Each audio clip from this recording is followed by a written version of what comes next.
NBC Sports Network welcomes you to the following presentation of the IZOD INDYCAR Series.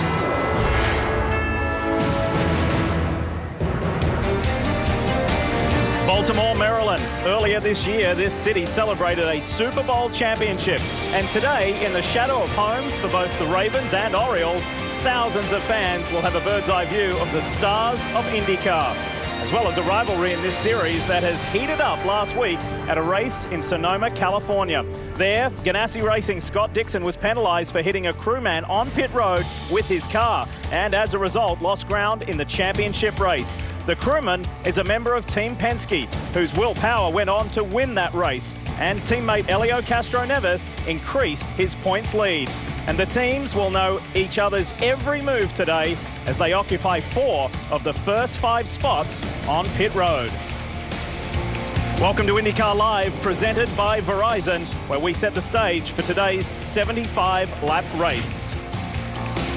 Hi folks, Lee Diffie with you here for the Baltimore Grand Prix. It is the 3rd time for INDYCAR here in the Charm City, and we arrive at this Inner Harbour circuit at a very intriguing stage of the championship. The title is far from decided. There are just 4 races left. We've got 3 of those races on street circuits, with the finale on an oval in Fontana, California.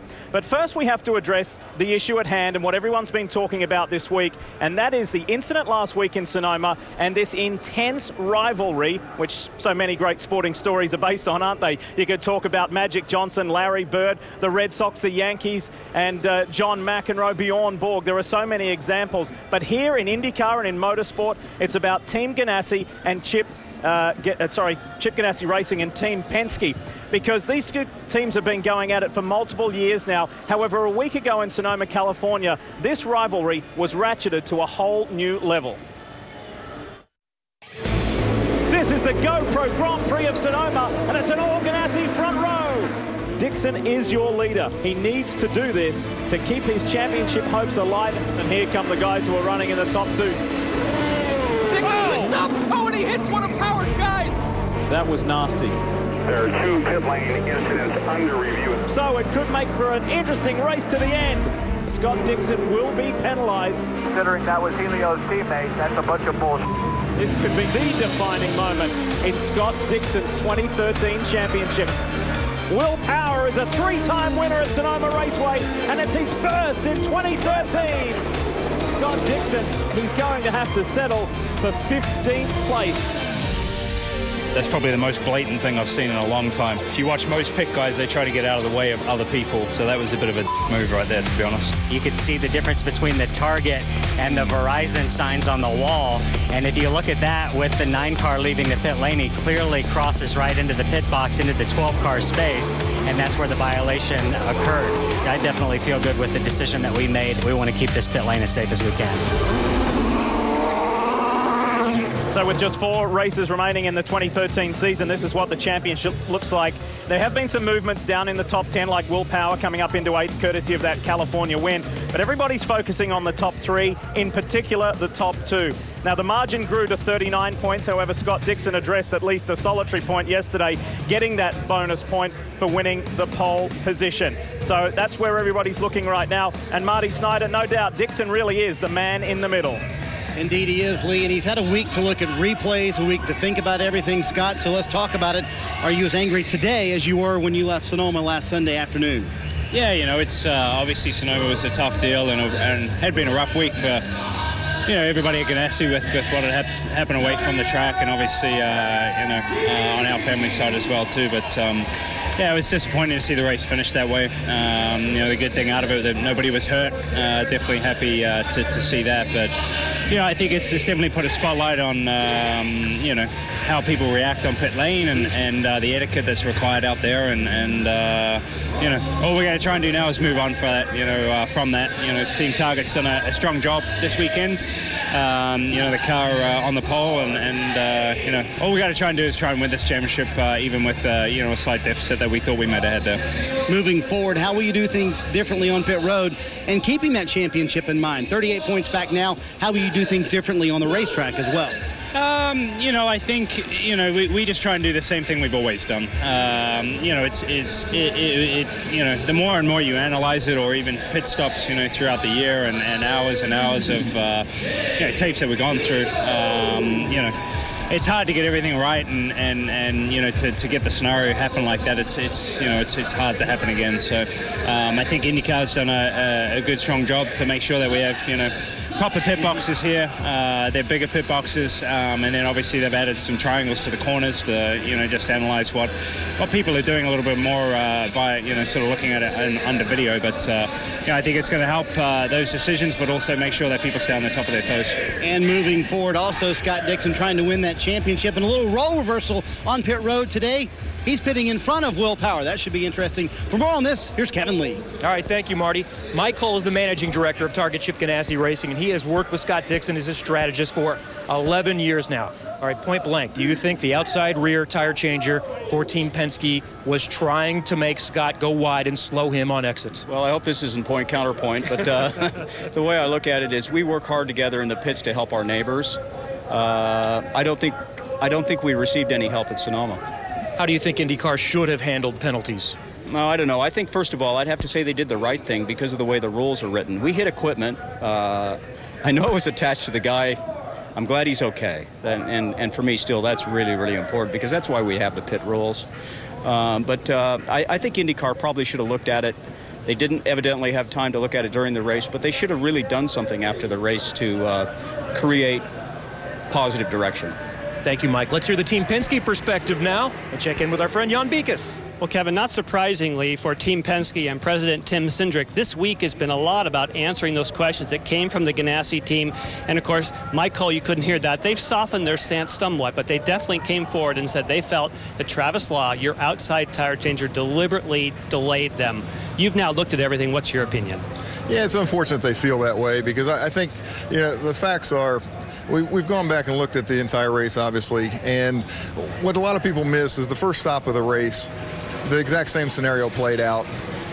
Scott and Will came in at the same time, and at that point in time, Travis did the same thing that he did in that stop. We actually overlaid the two, and I think what you'll see is the difference is that because on the first stop, Will actually beat Scott out of the pits. Scott was much more aggressive leaving the second time. He was much closer to our car on the exit. We stopped at the same place in the pits. And really for anyone to challenge the integrity of our team, and especially Travis, I mean, that poor guy, the last thing he wanted to do is have his integrity challenged. In fact, he was in Monday morning looking at tapes to see if he did anything differently at all. So, you know, that's certainly not true. It's unfortunate that it happened. Fortunately, nobody got hurt in the situation.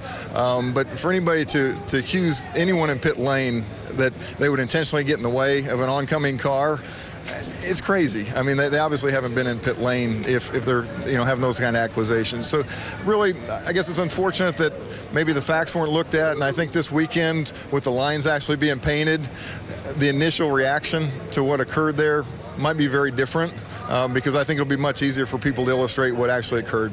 All right, thank you, Tim. And there have been changes. He mentioned it. There's been rule changes. The pit box has been painted. But remember, here, these pit boxes are 2 feet less than Sonoma. It's going to be tight quarters. Lee? So how do these super teams stack up against each other, Jan? Well, let's take a look.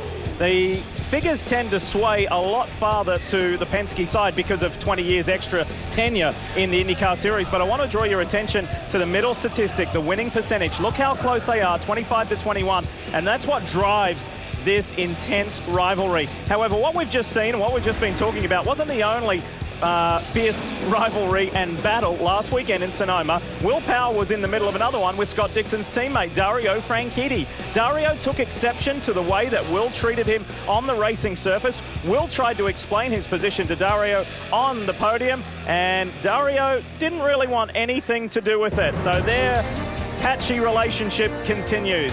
For Will Power, he starts today's race on the front row with a good position of going back-to-back wins. For Dario, he had an engine let go. He takes a 10 grid spot penalty and will start on the last row of the grid. So a tough day ahead for the four-time series champion. You're watching IndyCar Live, presented by Verizon. The Baltimore, Maryland residents really embrace this race. It's terrific to see so many IndyCar fans here on this downtown circuit for the third year in a row. Pit road, as you can imagine, is busy. It will be extra busy once the race starts. There have been changes made to the pit boxes. Jan mentioned they are 2 feet shorter than what we had last week, 38 feet in length, and they have been highlighted with yellow lines, easily visible. And also race officials have added in those diagonal dotted lines to help as a reference point for entry and exit.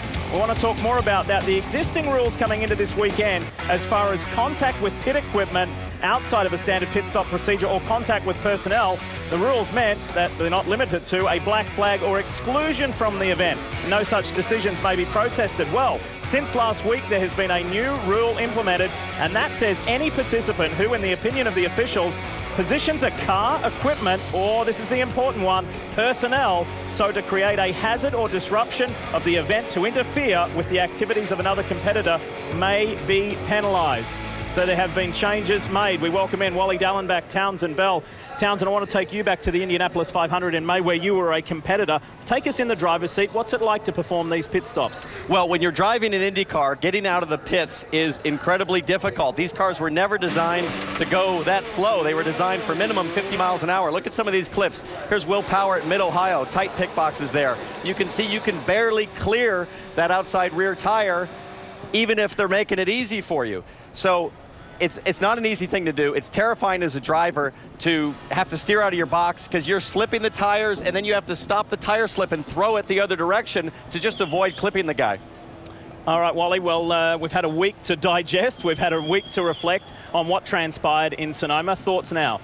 Well, I think being here this week, I talked to a lot of rear tire changers, and my point was last week that I think there's got to be responsibility on both parts, not only the driver, but the tire changers. Now, these guys have a dangerous job, obviously, going over the wall.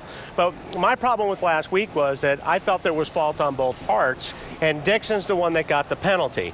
Obviously, I think the league is now addressing that and say, hey, wait a minute, maybe there is a little bit something more to this. I don't think Penske's guy did it intentionally, but maybe he wasn't paying attention. But regardless, Dixon got the short end of the stick on that deal and got the penalty. Well, there's been a term and a phrase that's been used a lot this week, and that is gamesmanship. So we've pulled up some archival footage to show some examples of not only Team Penske, but some other teams. Townsend, talk us through this. Well, I was curious what happens if Penske has a teammate pitting behind them as opposed to a competitor. So here we are at Edmonton, and you can see that the right rear tire changer has a completely different protocol. And here we are at Indianapolis this year. Elio Castroneves pitting behind Will Power. You see that the air jack guy pulls the tire out of the way, and the right rear changer goes and pushes the car offline. But it wouldn't be fair just to pick on Penske here. Here's an example I found at Mid-Ohio. Watch Hunter Ray's right rear tire changer. He's going to pick up the tire after the stop, and he's going to wait,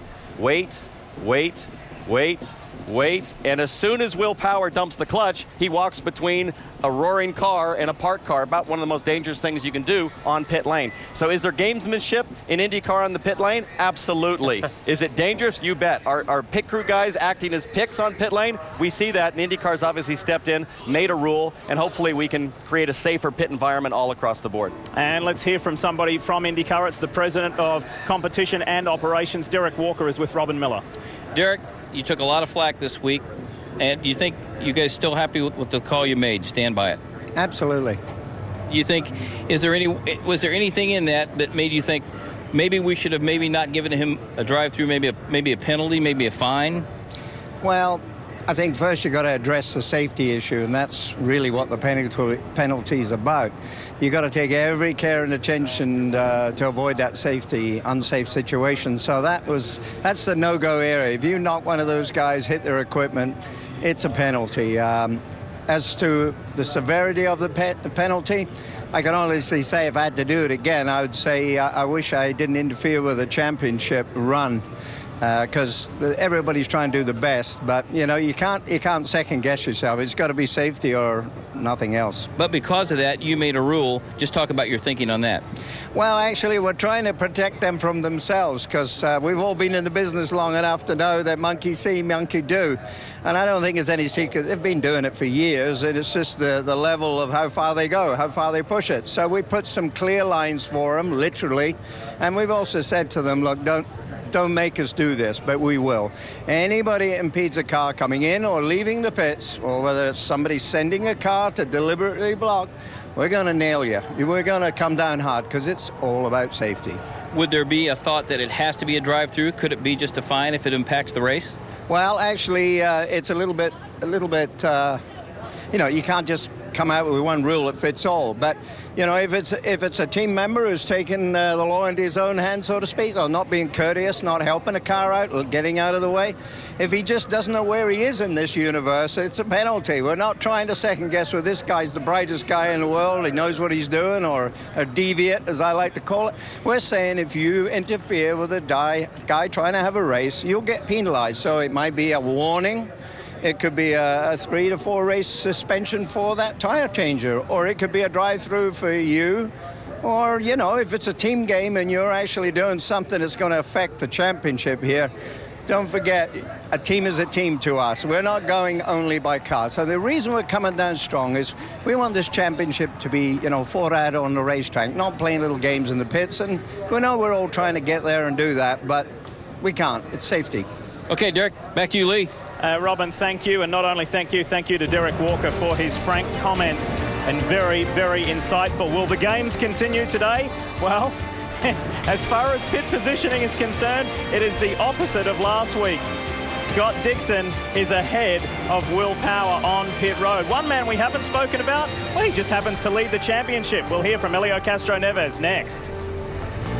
IndyCar Live, presented by Verizon, continues, where we are enjoying the 3rd consecutive year for the IZOD IndyCar Series on the streets of Baltimore for the Grand Prix of Baltimore. If the last 2 years have been any indication, we are in for quite the afternoon. We are racing in the Baltimore Grand Prix. Here comes Power to the inside. That was awesome. Go, go, go, go, go, go, go. Go. Will Power wins the inaugural Baltimore Grand Prix. Oh man, that was the toughest race I've done all year. I just gave it absolutely everything I had, everything. Ryan Hunter-Reay needs to time this restart perfectly. Green, green. He leaves him in the dust. Ryan Hunter-Reay keeps the championship alive. Ryan Hunter-Reay wins in Baltimore. That was the drive of the year. The only thing I was doing today was winning, or else I was ending up in the wall. There were certain stages where that man there, Ryan Hunter-Reay, never thought he'd win last year. He started 13th. That was a bad starting spot, but he went through. And winning that rain-affected wild race gave his championship chances a massive boost. Let's show you an interesting graphic to highlight not only Ryan's championship winning year, but also Dario Franchitti from the year before, where there were massive championship swings with just 4 races to go. And that's where we are now. Only 4 races left in 2013. And in fact, in the last 2 races last year, there was like a 62-point swing. So it was incredible for Hunter-Reay to win that championship. Case in point, it's not over for Helio Castroneves, it's not over for Dixon or Hunter-Reay. But let's hear from the man at the top of the championship. He's with Marty.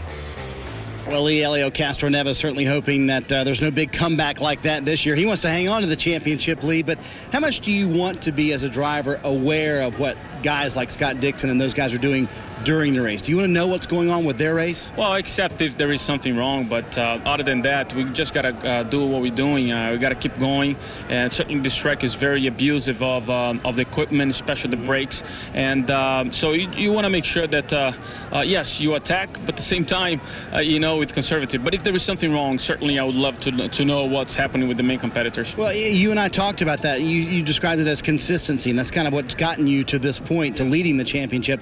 But how do you avoid that blurring into being too conservative on the racetrack? Well, you certainly you got to find the limit of the car. You just cannot go over the limit of the car. Sometimes, you know, it's one of those things that this place is so bumpy that maybe a setup that works for Will, it does not work for me. You know, it's a different style. So, and if you try to overdrive, and you might become a mistake. So that's the type of, you like, you know what? That's as far as I can go, yeah. And that's as far as we have to go. Lee, our championship leader, will start 7th this afternoon.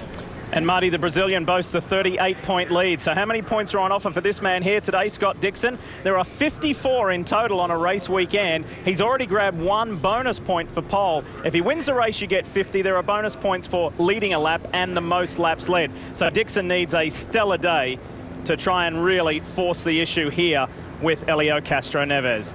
This track gets drivers to talk in a very animated fashion. And Townsend Bell and myself will do a bit of talking when we come back with a GoPro course preview with a difference. You'll see. All I joined the National Guard because I wanted to serve my country, stay local, stay with my family. With the National Guard personnel and recruiters here, this is a perfect opportunity to get those who want to serve. I would say I received an Army Achievement Medal while I was deployed, and my leadership actually saw that, hey, you are a really good intel person. So that was also a proud award as well. And as always, we thank all of our hometown heroes. It's time now for the GoPro course preview, and I was the lucky one this week to take a ride with Townsend Bell, this time in his Yokohama Alex Job ALMS Ferrari. However, as you're about to see, things didn't quite go to plan. All right, coming up in the last corner, here's the new chicane. It is moving here. See if we can take a little bit of curve here at the exit.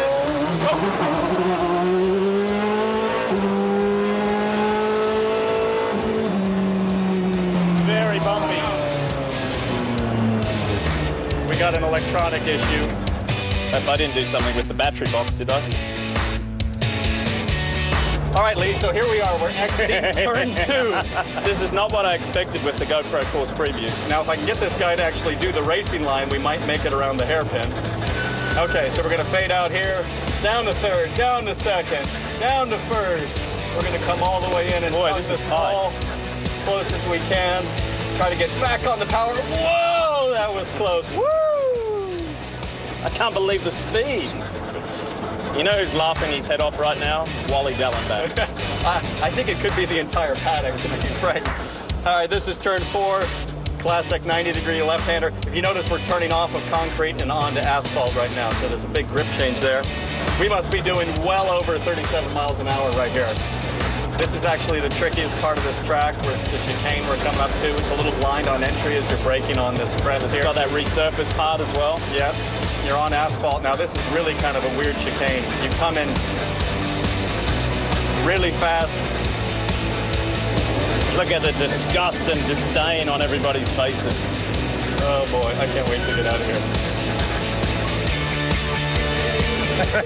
And I was laughing the whole time. I will have to say that you are so smooth behind the wheel, TV. It was incredible. I've never seen a driver so smooth, and I've never seen anybody so relieved when that thing shut off. It's your face, Diff. And for the record, I didn't kick the master switch either. There was a rare electronic gremlin, right?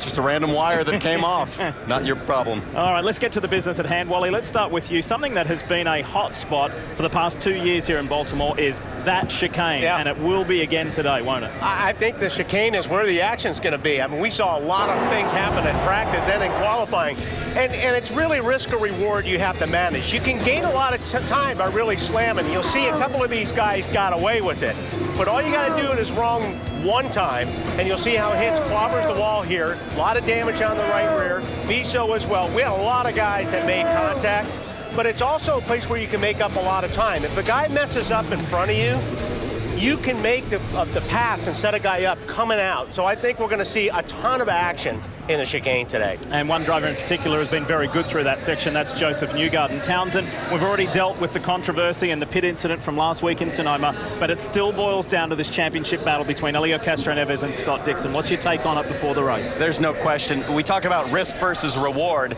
Helio Castroneves really started off Sonoma conservative, and halfway through the race he realized all that's doing is getting me in trouble, and then he got very aggressive. Very interesting this morning to watch Castroneves practice breaking up the inside on cold tires on warm-up on the first few laps. I think sort of coaching himself, hey, stay aggressive at the start of this race, go try to pass some cars. We've got to fight and try to win this championship.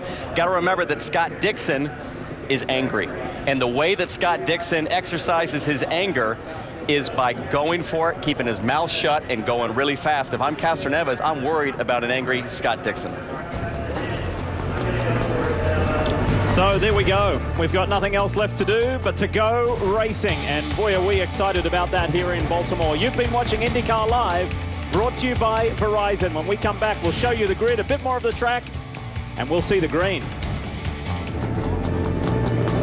Round 16 of the IZOD INDYCAR Series for 2013. It is the Baltimore Grand Prix presented on NBCSN by SRT. And there is Oriole Park at Camden Yards. What an iconic place that is. And this race, we hope for a long time, will become an iconic race in this region. There is so much to play for. The temperature is high, the humidity is high as the stakes in this championship. Boy, this is going to be hard work for the guys this afternoon. And there is the man who has been spoken about a lot over the past 7 days, Scott Dixon versus Helio Castroneves. How will it play out? Well, before we find out, we have to get the command. Let's go down trackside. Baltimore IndyCar fans, are you ready? It's time for those most famous words in all of sports. Here's Lieutenant Governor Anthony Brown to give the command. Drivers, start your engines!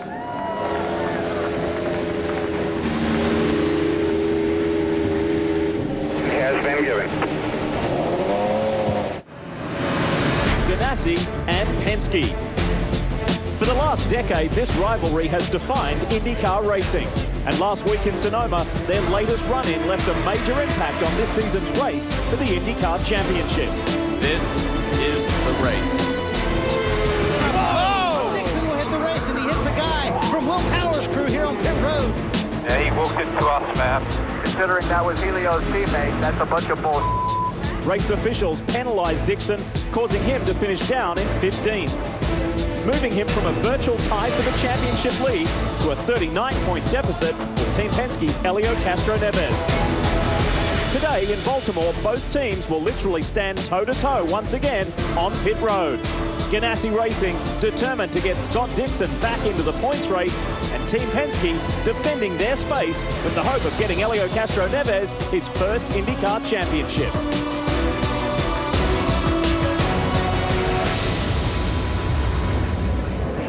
So many storylines, so many subplots, so much to play for here in Maryland for the Grand Prix of Baltimore. We're live on NBCSN and very excited to bring you this coverage. Time to check in with the boys on the ground. Here's Marty. Lee, as the cars literally start to roll from the front row. I talked to Will Power last week before the race at Sonoma. He said our best chance to win this year, the next 2 weeks. He clearly pulled that off last week and told me moments ago we can pull it off today. We're one of the cars to beat this afternoon. If he's going to win, he's got to beat all these guys, and you mentioned it, the weather. Outside right now, 92 degrees here in Baltimore, humidity 62%. The real field weather, 97 degrees. It's going to be a warm one for the drivers. I asked Will Power, how's it going to feel in the car? He said, absolutely miserable today. John? And Marty, of course, the heat is going to be a player, but think about Simon Pagenaud. He said before these cars ever just rolled off, this is my favorite racetrack of the year. He made it public before he ever arrived at Baltimore. The team has given him an awesome car. He said it is a pleasure to drive. You don't hear that very often on a bumpy street circuit like Baltimore. Kevin? Jan-Joseph Newgarden is in the Firestone Fast 6 for the first time in his IndyCar career. Best qualifying effort on a road or street course. He's finished fifth a couple of times this year, but Joseph and the team feels like they might be ready to break through. Maybe he's the fifth first-time winner. The 22-year-old is as confident as he's been. They've had a lot of bad luck, hoping to get some good luck today. Robin? Kevin? Justin Wilson's had 5 teammates this year. Anna Beatrice, Pippa Mann, Mike Conway, James Davison, and today his little brother Stefan makes his IndyCar debut. He's not really concerned with all that though. Last week he spun out at Sonoma, came all the way back to finish second. I got news for you, Lee. If this guy keeps it on the track and doesn't spin out today, he might kick their butt. And would become, Robin, our 11th different winner this year, which would tie a record.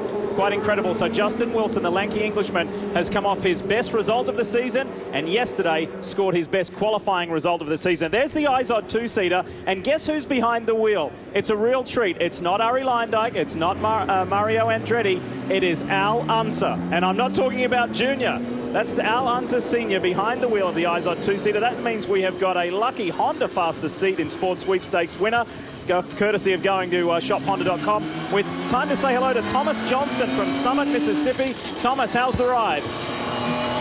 I'm a little frightened right now. Well, enjoy it. Enjoy it. It's a unique circuit, and you are a very lucky winner because this is a treat to have Al Unser behind the wheel. So make the most of it, mate, and enjoy. Yeah, thank you. Quite a unique opportunity there, and just a reminder for simply logging on to shophonda.com, you can be like Thomas and win the opportunity to start a race in the IZOD IndyCar Series, sitting in that IZOD two-seater driven by our 3 stars, that's for sure. All right, so we've shown you the GoPro course preview, but it's time now to actually take a closer look at this circuit. Well, this Baltimore track punishes cars and drivers like no other track on the schedule. It's a tight course, but you can pass here, mainly because it's so easy to make a mistake before the straights. If you get a good run on a guy, you can outbrake them in turns 1 and also down there in turn 3. But the hero challenge at this track comes in turn 6 and 12. That's where those chicanes and the big curves are. You've got to crash through the curbing, and a lot can be gained if you get it right. But if you get it wrong, this place is going to punish you. So there you have it. There's certain key points on this 2-mile circuit. It is not that long, but boy, it is brutal. Time to take a look at the starting grid to show you who is where, and it's quite an interesting grid. We had a very intriguing warm-up this morning with certain people we're not used to seeing up top. We're used to seeing these 2 guys. Yesterday, Scott Dixon Wally scored his 20th career pole. I think T-Bay hit it up top. T-Bell said he's angry, and he is. He's got to just get as many points as he can. He's got to look at just winning races, and these guys are off to a good start. Pagenaud, Wilson make up the second row. Let's keep it rolling and show you who is starting where. Tristan Vautier and Joseph Newgarden, 2 young guys, super talented. It's the first time that Newgarden's ever made it to the Firestone Fast 6, and he is pumped. Not only was he quick in qualifying, but Joseph Newgarden, to me, is one of the fastest, probably the fastest car on used tires. In warm-up, he was spectacular. Ryan Hunter-Reay, the defending champion and the man who leads the championship on the 4th row. We're going to roll through them like we always do, but Wally, I really want to ask you what you're looking for today. Is it going to be that chicane? Is it going to be perhaps brakes fading in this intense heat in this circuit that's so demanding on the brakes? What's catching your attention? Well, obviously the chicane's going to catch a lot of people out, but I also noticed over the last couple of days, lots of guys locking up the front brakes because of the temperatures. They're not getting the right temperatures, plus there's no, you have to get all mechanical grip on this place. It's so rough when you're under braking. So I wouldn't be surprised to see a lot of mistakes under braking, guys locking up tires and winding up in the tire wall. Townsend, for you? Lee, for me, it's all about watching Helio Castroneves on this start. I think that's going to completely dictate to everyone, including us, what is his mentality going to be for the balance of this championship? Is he going to be the hard charger and just try to win and push like what got him to here in the first place? Or is he going to lay back and try to protect the championship lead? And before we get going, she has had a tough weekend, but we want to say happy birthday to Simona Di Silvestro. 25 today. We wish you a good race. It's time to check in with our onboard cameras, and Oriol Servia is back, taking over from Ryan Briscoe in the National Guard Panther machine. That's the National Guard onboard, and he's there for the rest of the year. James Jakes, as always, gives us the Acorn stairlifts on board, and he had a very encouraging warm-up this morning. He could be one to watch him work his way through the field.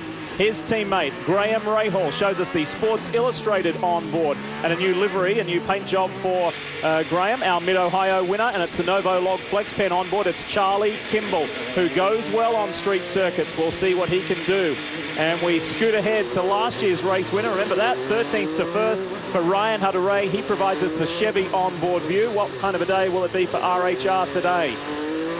He knows how to win, and of course our championship leader, with thanks to Verizon. And simply download the INDYCAR 13 app by calling ** Indy or search the App Store or Google Play. And another Verizon view, it is Scott Dixon. So there you go. There are our onboards for today's 75-lap race, the Grand Prix of Baltimore, presented by SRT. There's a lot to play for. We're getting into contract time as far as the championship. Now, the drivers are made to go single file through the chicane, and then race officials are hoping for about the first 5 rows to pack up before you see the green flag wave. Look to the left. We've got green. Round 16 is underway in Baltimore. The long stretch down, and look at this. Look at Pagenaud on the inside, trying to get a run on Power. Power goes the outside on Dixon. And there's the answer I was looking for from Castroneves. He had a nose upside Newgarden. He backed out, but he's clearly been aggressive on this start. Nice and clean, Wally, through the opening 2 turns. Yeah, that was pretty good. I can't believe there's a couple of those guys. I can't believe they didn't make contact. They were so close going through that corner. Oh, Castroneves has got hit while his teammate Will Power took the lead, and Hunter-Reay is crawling as he stalled that car. But Helio Castroneves more than likely going to have front wing damage. He had his nose in there, but you can see the front wing is dropped down on the left front side. That main plane is sagging. Something is broken. Not sure if they're going to pit. Look at Graham Rahal. Inside Hinchcliffe with a forceful move, and he's frustrated because he felt he should have been in the Firestone Fast 6, that blue, black and white car. Rahal is on. Rahal and Jakes have very good cars here this weekend. So, yeah, you're going to see, I believe you'll see Graham carving through the field. Wally, I think Castroneves is in trouble here. Now, keep in mind, not a lot of fast corners as we see a piece of bodywork flying there. That's from not a lot of Filippi's car. Not a lot of fast corners here at Baltimore, but still fast enough to where if you have a front downforce issue with a broken wing end fence, it's going to hurt you. Tell us more, Marty. And guys, the only thing Helio Castroneves has said on the radio, John Erickson told him, said, listen, the tire pressures are fine. Helio said, but my front wing is not. They're going to look at it when he comes by. The pit road is literally right here on the front stretch, so they're going to look at it when they come by and see if they can live with this front wing as it is, Lee. The problem with this, Marty, as we take a look at this, it's going to be okay on new tires, but as soon as he gets some laps on these tires, it's going to be brutal as far as turning that car. I would just be shocked if they can run a full run with the damage that they have on the front. All right, let's watch Helio. At the last second, he decides to try to tuck in on Newgarden. He just flat gets it wrong. Yeah, there was no room to get underneath him. Look at this move for the lead. This was Will Power. Beautiful down into turn 4, the hairpin, an extremely tight corner, and that was a well-executed move. It certainly is a very tough brake zone. It's very bumpy. I raced here yesterday in the Ferrari, as you know. The brake zones for turns 1 and 3 are, it's like driving off-road. One of our title contenders, Ryan Hunter-Reay, has plummeted. You saw him just crawling on that opening lap. He's dropped from 8th to 21st. Castroneves on pit lane. Figured he'd have to come. Coming to you, Marty. Yeah, our championship leader comes in, and you can see that damage you were talking about, Wally. Obviously significant on the left side for Helio Castroneves. You see the guys going to work, trying to get him back out as quick as they can. John Erickson made the call to come in this early, and clearly they'll have to go to an alternate strategy now, taking a long time to get the wing on as well. One advantage, though, guys, he'll be in clean racetrack, but obviously we'll have to go to a completely different strategy for the rest of the day. Marty, one of the things I just noticed, they did not change tires. They could have taken the reds off at that point, and I think that tells us that the red tire is probably the tire to have. You want to leave it on as long as you can. So here's the order. It is Will Power, Scott Dixon, Simon Pagenaud, Justin Wilson, Joseph Newgarden. That's the top 5. And then Charlie Kimball, the orange and blue car, back in the distance. Takuma Sato, Tristan Vautier, Graham Rahal, and James Hinchcliffe, your top 10. See those overhanging trees and a lot of leaves falling? Although it's still warm weather, we're not yet entering fall. A lot of the teams have been complaining about the radiator intakes have been swallowing these leaves and causing extreme overheating temperatures. You can take one maple leaf is a lot of surface area to block one of the radiator or oil cooler inlets, and temperatures can spike. That can cause a lot of trouble for engines. We already have had 2 Honda engine replacements to start today, Dario Franchitti and one other. Let's talk more about Ryan Hunter-Reay. Well, let's follow up on what's been a busy start to this race, Lee, for Ryan Hunter-Reay. When all that contact happened early on in lap 1, the call went into anti-stall mode. Scott Dixon, or actually James Jakes coming down pit road right now. And what they had was anti-stall. They had to go into neutral to get it to re-engage into gear. So that's what happened with Ryan Hunter-Reay way back in the pack now. This will be interesting to monitor these two guys, Helio Castroneves and James Jakes. Do you remember back in Brazil, Joseph Newgarden came in on lap 7, and that put him almost in contention for the win at the end of the race. So going on an alternate strategy is not always a bad thing. It really did. Look at Servia and Marco Andretti going at it. We saw this earlier this year in Brazil, if you remember. Lots of side-by-side on the street course from these two guys. Andretti looking to tuck in, doesn't quite have it. Servia holds him off. Marco is down in 14th place at the moment. We spoke with him earlier in the day. He said, boy, we are not in good shape. This is going to be a hard day, Wally. Yeah, not only that, but he got a piece of that chicane in practice as well. Didn't do a ton of damage, but it did knock the wing. Got some competition going here. Yep, Tony Kanaan. And Tony's car looked really well yesterday in practice. I think he was expecting a little bit better qualifying. Carving his way up. It's Kevin. And Oriol Servia started further back than he wanted to, but he really likes his car, the best since he's been with this team, and he feels like they found something at a test in Sebring before Mid-Ohio. Remember, that's what seemed to turn Ganassi's season around. Maybe it can work for the Panther crew as well. We'll see, and that'll be a nice little boost for Oriol Servia to get a good result here in Baltimore. He's had 2 top 10s. Takuma Sato is in trouble in the ABC Supply AJ Foyt racing car. It was a promising weekend for the Japanese star, but it is going at a rapidly slow rate right now. We'll be back. Will Power is your race leader. It is a very warm day here in Baltimore. Let's bring you up to speed. Here's Marty Snyder. Familiar sight for Will Power Lee. First 2 races here at Baltimore, he led the most laps in both of those races and got 1 win as we take you SRT through the field this afternoon here in Baltimore. Will promised me, he told me before he got in the car, we are in a championship position where we can take chances. He certainly did that going into the first corner, got the lead from Scott Dixon. Right behind him is Scott Dixon, and like his teammate, Dario Franchitti, they changed an engine this morning. The engine they pulled out for Scott Dixon, however, was mileaged out. So no penalty for Scott Dixon this morning in changing that engine. The engine they pulled out took him to all 4 wins so far this year, Jan. And you can see that Simon Pagenaud in the HB colors is right behind Scott Dixon. Again, he loves this racetrack and said, as I said in the open, this car has been a pleasure to drive. They tried something in the warm-up that did not work. It would have worked great for qualifying, but it didn't make the tires work well. Justin Wilson also tried something in the warm-up that they thought might help save the tires and the car on long runs. He said, you know what? The car wasn't slower, it was actually faster. But boy, look at Joseph Newgarden. He's closing in, Kevin. Joseph Newgarden working on the rear wing of Justin Wilson. Will look to the inside, not going to get him there. Great start for Newgarden. He has, as the guys in the booth have mentioned, really been attacking the chicanes this weekend. He says, that's where I've got an advantage on everyone else. I've got to make up some time. And we see him going through that chicane there, Marty.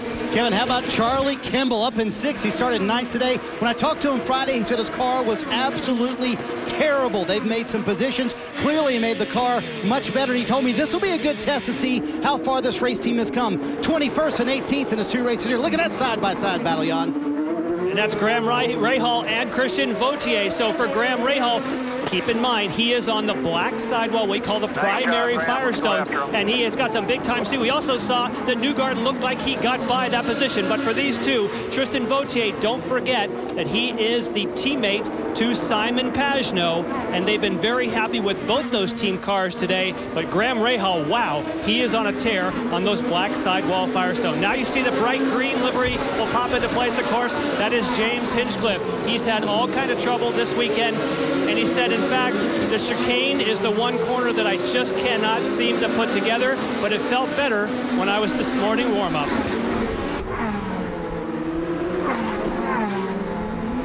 And Lee, Dario Franchitti started last on the field today. He has come to pit road early on. They are on their 3rd engine for the weekend. They actually put a fresh engine in last night. That engine let go this morning in warm-up. Now they think it's a brake issue for Dario Franchitti. They're checking all 4 brakes. He said it's almost like a hose has fallen off somewhere. Something is not making sense with the braking system on Dario Franchitti's car. And also temperature's playing a big factor in that too, Lee. Much hotter today than it's been all weekend long. Taking a look at the rear side of what we see for Takuma Sato, of course. He came in, and when he went by pit road, the engine sounded very sour. He radioed in that I'm having an engine problem. They're not giving it up. They're trying to see if maybe it's something they could cure with electronically changing components. But at the moment, Sato sits still. Dramas for James Jakes. So we have an attrition rate that is growing and rising rapidly. What a shame, because his car looked pretty racy this morning. We know that his teammate Graham Rahal is doing very, very well and making good progress. Meanwhile, here's your race leader. He's got a 1.5 second lead, Will Power, over Scott Dixon. We saw a quick shot of Tony Kanaan before. We'd be remiss if we didn't mention that he has now broken the open wheel INDYCAR consecutive race record starts. Today is 212. Well done to TK. We wish him a good result. He's got a long afternoon of work to go. The battle rages here between Charlie Kimball and Justin Wilson. Need to say that Joseph Newgarden got by. You may have noticed that, and he did it with a pretty slick move as well. So Newgarden, who has had 5 top 10s this year, 2 of them top 5s, he could be on the podium for the first time ever today. I think Newgarden's got he's probably got one of the best cars here this weekend. And when he got by Wilson, he really put a lot of ground on him. So yeah, I think he's on his way towards the back of Pagenaud's car. But he had to use up a lot of his tire to do so. It is not easy to pass here, and he was charging hard. I'm watching Joseph's lap times. Leaders are at 20.4, Newgarden at 21.4, so he's going to have to step it up to close that gap. Look at Kimball to the inside of Wilson. Turn 4, that is the hot spot, the SRT hairpin. It's a very popular overtaking point. Justin Wilson looks like he's a sitting duck, doesn't he? He's looked in the rearview mirror, and he sees Graham Rahal as the next one in the order, who is moving fast and filling his mirrors. Well, I think you're talking about Newgarden using up his stuff. I think, and here comes that pass. I think Wilson may have used a little bit up as well, trying to keep Newgarden behind him. Good point, and Graham did very well to gather that up. He made the pass, but he went inside that big curb, and I don't know if that's going to be considered cutting the course. That could be under review. Here comes the GoDaddy machine of James Hinchcliffe putting pressure on Tristan Vautier. These are all top 10 positions, and there's Tony Kanaan in the hydroxy-cut machine in the top 10. Oriol Servia is immediately behind him. So the order is Power, Dixon, Pagenaud, Newgarden, and Kimball. A very different looking top 5, isn't it? And for Will Power, this is the 5th time in the last 6 races that he has led a road course. So he's looking strong. Could it be back-to-back wins for Will Power? Long way to go.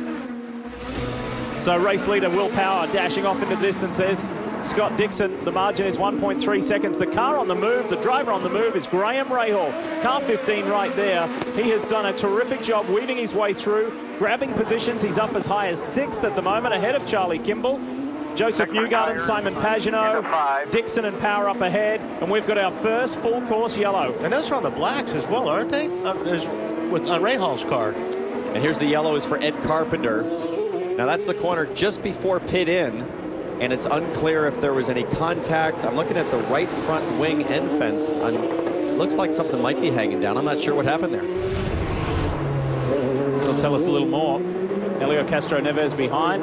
Yeah, I think something probably is hanging down there. That's the end fence. Just breaks a little too deep, locks him up, can't make the corner. So the Fuzzy Chevrolet just spears into the tyre barrier. Incidentally, Fuzzy Zeller is here this weekend. This is Luca Filippi and the Barracuda Racing Brian Herder Autosport car. I probably have fire. Yeah, yes, you do, Luca. That's another Honda. We've seen Jakes. We've seen Sato, and now Filippi, and he does have fire. And this is a critical time to get out because things can light up fast once that flame takes off. 18 car. There's Bourdais. Dario Franchitti finally gets back out. He's 5 laps down after that prolonged period in his pit box. So frantic action down on pit lane. There goes Helio Castro Neves after pitting for the 2nd time. Remember, he needed a new front wing earlier in this race. It's a shame for Luca Filippi, who we'll see at the doubleheader at Houston at the next 2 races, but he was telling us this morning he's feeling a lot more comfortable in the IZOD IndyCar Series. Marty?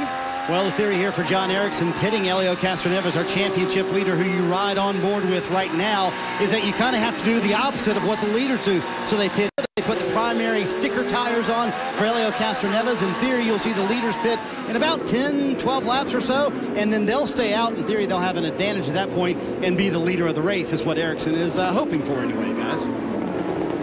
Thanks for that, Marty. So the list of retirements is growing. Luca Filippi, Takuma Sato, James Jakes, and thankfully we've just seen the 4-time champion Dario Franchitti get back off pit road and heading out. Now, before those stops, things of course have cycled now. Before those stops, Sebastian Bourdais was the biggest mover in the field. He had a crash in qualifying. He could not continue.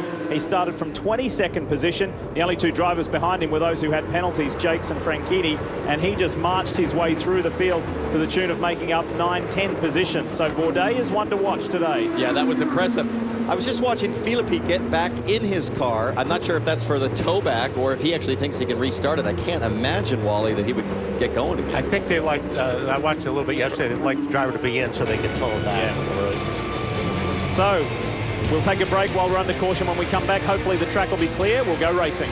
Oh, we've seen some fun tempers in the 2013 IZOD IndyCar season this year so far, including last week at Sonoma, where it fired up between the Ganassi boys and Team Penske. Now, a little breaking news this morning. Derek Walker called a private meeting with the 4 drivers of the camp: Will Power, Helio Castro Neves, Scott Dixon, and Dario Franchitti. And I talked to both Dario and Will Power about the meeting, guys, and they basically said the tone of the meeting was very cordial, but it was very precise. Play nice on the racetrack. You see our championship leader, Helio Castro Neves, certainly affected by what happened last week, and play nice on pit road. Will Power told me, he said, I really liked it. I liked it because I know the rules now, and I have no question that IndyCar will come down very sternly if anyone affects the championship on the track or on pit road. So nice meeting among the Ganassi and Penske boys this morning, guys.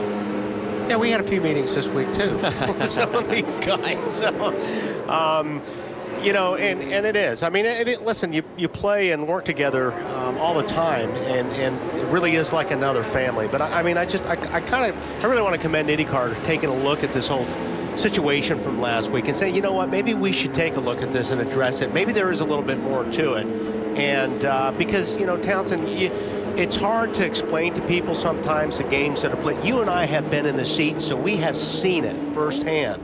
But there's a lot of people that go, no, that doesn't happen. It does happen in this sport. There's high stakes. Absolutely, there's high stakes, and there's also high stakes in terms of safety. And I don't think there's any better validation than to have people that you and I have both talked to privately all week that are on all of these teams that we're discussing, who are admitting to us, you know, what takes place, that games are being played. But it's a game, and it's a serious game.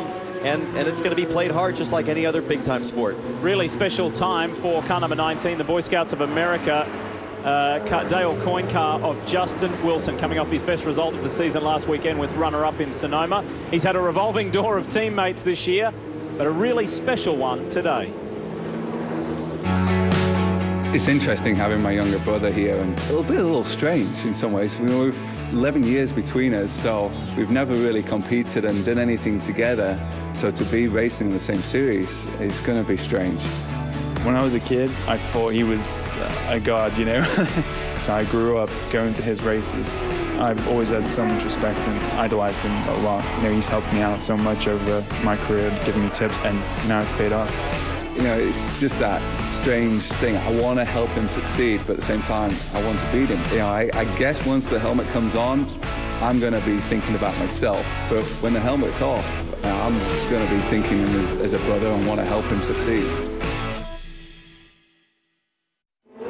And young Stefan, who is 11 years younger than Justin, is a race winner, a multi-time race winner in the Firestone Indy Lights series. They're kind of at opposite ends of their career in the spectrum, but it's terrific to have the Wilson brothers in the same race and the same team in the IZOD INDYCAR Series. Wally, you raced against your brother, right, Paul? My brother, my wife, my kids. We're a very competitive family, and none of us like to lose. I mean, it's really not a fun thing.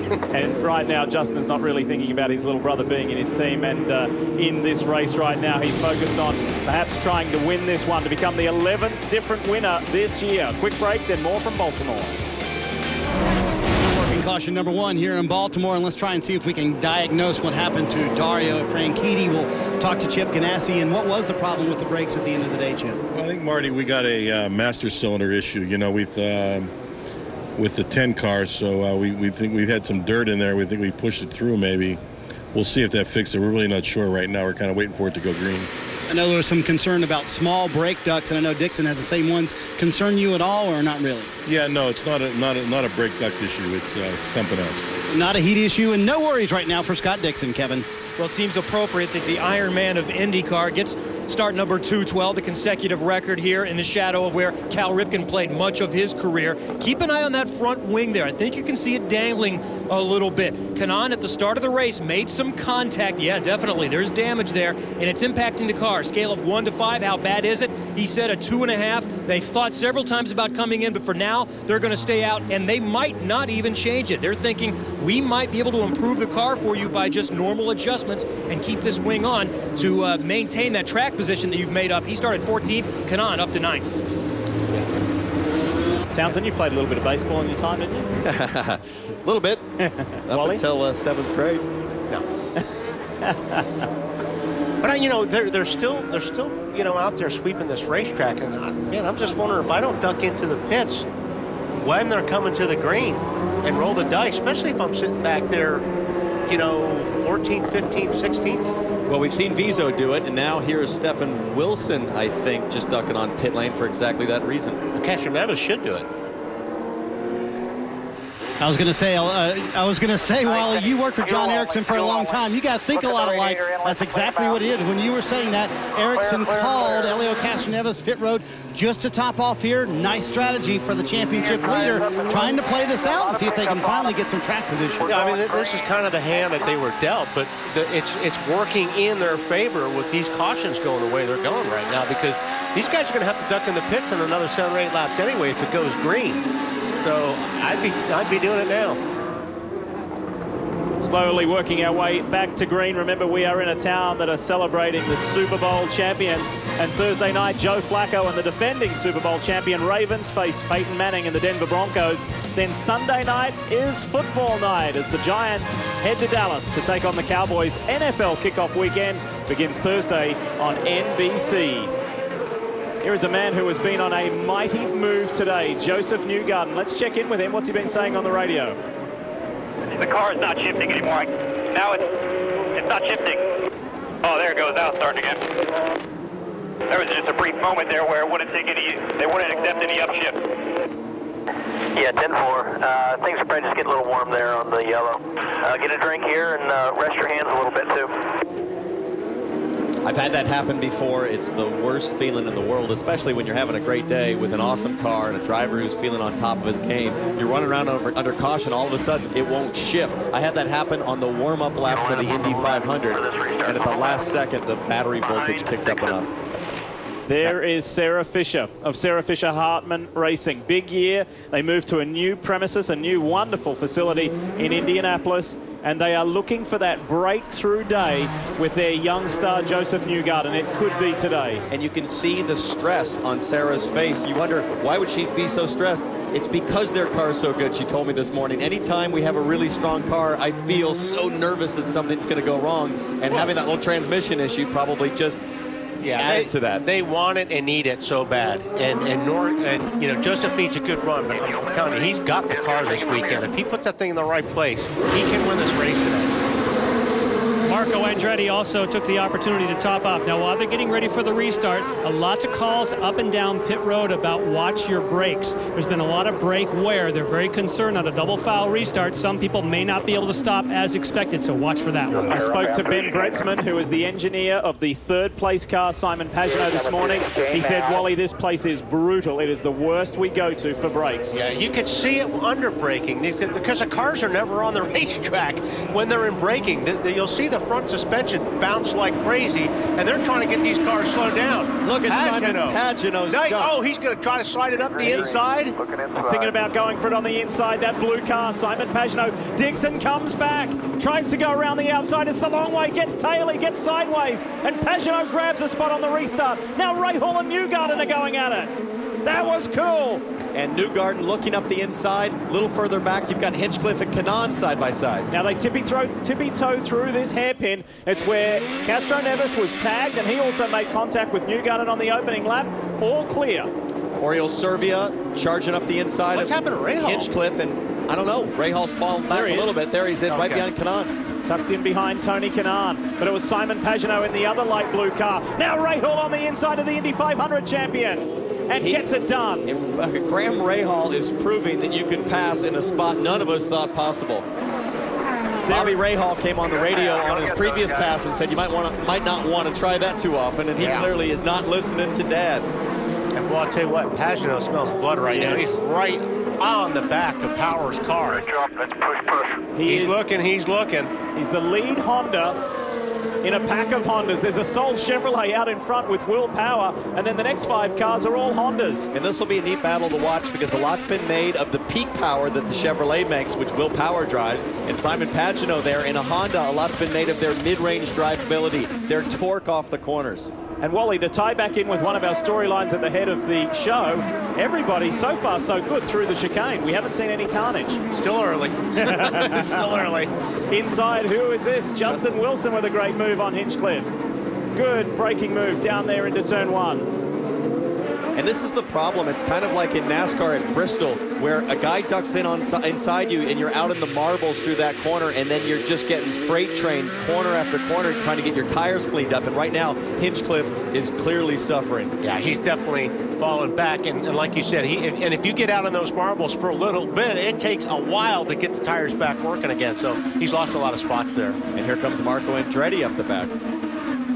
I kind of liked his outlook earlier today. He said, I know I'm in for a tough day. We just got to be patient, see what happens ahead of us. We'll just try and click him off one at a time. His teammate is right ahead of him. He's right. Well, teammate's right ahead of him, and so close that Marco just gave him a little nudge there in the last corner.